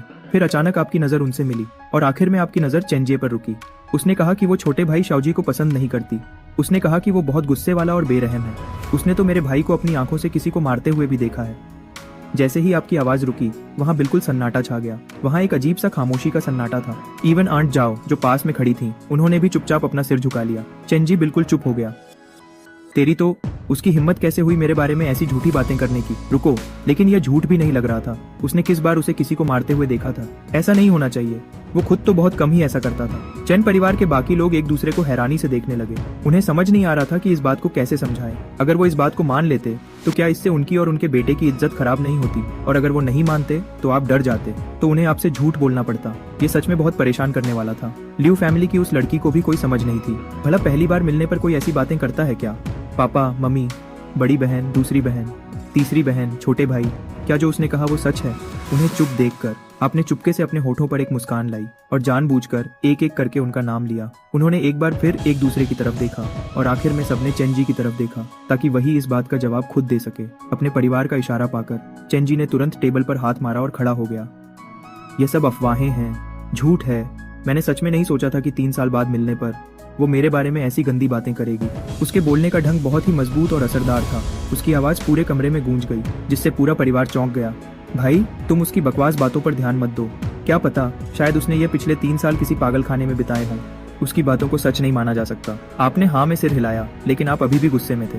मुझे मानना पड़ेगा कि लू रुयन की एक बात तो सही थी। चेंजी सच में थोड़ा गुस्से वाला और बेरहम है। तो क्या चेंजी ने सच में किसी को मारा है? और लू रुयन ने उसे रंगे हाथ पकड़ लिया था। फिर उसने बड़े ढंग से अपना कॉलर ठीक किया और आराम से बैठ गया और धीरे से बोला, बस आप समझ गए ना भाई, चलो अब खाना खाते हैं। एक ऐसा परिवार जहां सबके दिमाग में कुछ ना कुछ चल रहा था। उन्होंने दिखावे की शांति के साथ अपना ब्रेकफास्ट खत्म किया। उधर लू फैमिली के घर पर भी सब ब्रेकफास्ट कर रहे थे। लू फैमिली के मुखिया लू ली को लू रुयन की हर एक बात बिल्कुल बुरी लग रही थी। वो बस टेबल पलटने ही वाला था और उसे बाहर जाकर अकेले खाने को कहने वाला था। लेकिन फिर उसने सोचा कि उसकी यह बदतमीज बेटी 3 साल में सिर्फ एक बार वापस आई है, इसलिए उसने खुद को रोक कर रखा। बुढ़े, दिन भर अपना चेहरा ऐसे मत बनाया करो, खाने का मजा खराब होता है। या फिर मुझे वापस देखकर आप जानबूझकर ऐसा कर रहे हैं ताकि मैं ना खा पाऊं और भूखी मर जाऊं? भला कोई सगा बाप इतना बुरा कैसे हो सकता है? या फिर आप मेरे सौतेले बाप हैं? वैसे भी जब हम दोनों में से कोई खाना नहीं चाहता तो क्यों ना हम जल्दी से एक डीएनए टेस्ट करवा लें। लू ली ने अभी अपना मुंह खोला भी नहीं था कि लू रुयान ने पहले ही शिकायतों की झड़ी लगा दी। यह उसे गुस्से से मार डालने के लिए काफी था। बदतमीज लड़की, तुम किसे बुढ़ा कह रही हो? तुम्हारा बाप अभी सिर्फ 40 साल का है। 40 साल का आदमी अपनी सबसे अच्छी उम्र में होता है, समझी? तुम मेरे गले की हड्डी बन गई हो। लू रुयन की सगी माँ बचपन में ही चल बसी थी। उसने ही उसके लिए बाप और माँ दोनों का फर्ज निभाया था और बहुत मुश्किलों से उसे बड़ा किया था। लेकिन वो ऐसी बदतमीज बन गई। अच्छा हुआ कि लू फैमिली छोटी और सीधी सादी थी, चेन फैमिली की तरह नहीं, जहाँ सब चालाक और धोखेबाज भरे पड़े हैं। नहीं तो वारिस बनना तो दूर की बात, लू रुयन का जिंदा रहना भी मुश्किल हो जाता। दूसरा बेटा लू शाओ, चाहे वो कमजोर पैदा हुआ था, लेकिन अपनी बहन से बहुत कम परेशानी खड़ी करता था। वो अक्सर अपनी बहन की गलतियों को ठीक करता रहता था। नहीं तो वो इतनी बेफिक्र कैसे रह पाती? वो जितना सोचता उसे उतना ही गुस्सा आता। मुझे बताओ, तुम वहीं बाहर ही क्यों नहीं मर गई, यहाँ वापस आकर मेरा दिमाग खराब करने के बजाय? ये देखकर कि उसके पापा सच में गुस्से में आ रहे हैं, लू रुयान ने थोड़ा नर्म पड़ते हुए कहा। उसने एक शरारती मुस्कान के साथ कहा, मैं तो बस आपको जानती थी। हम तो पोता पोती का मुंह देखने के लिए तरसे जा रहे हैं, इसीलिए तो मैं आपकी ये ख्वाहिश पूरी करने वापस आई हूँ, है ना? जैसे ही उसने ये बात कही, लूली हैरान रह गया। उसका चेहरा अजीब और मजाकिया बन गया था। मजाक करना बंद करो। भला किसी अच्छे परिवार का लड्डू ढका तुमसे शादी करने के लिए क्यों तैयार होगा? यहाँ तक कि लू शाओ भी, जो चुपचाप एक तरफ बैठकर खा रहा था, उसने सिर उठाकर उसकी तरफ देखा। उसकी आंखों में बड़ेदा शक था। आप सच में बुढ़ापे में बातें भूलने लगे हैं क्या? हमारा चैन परिवार के साथ शादी का रिश्ता तय नहीं हुआ था? अब उस वादे को पूरा करने का वक्त आ गया है ना? क्या तुम्हें अचानक अक्ल आ गई?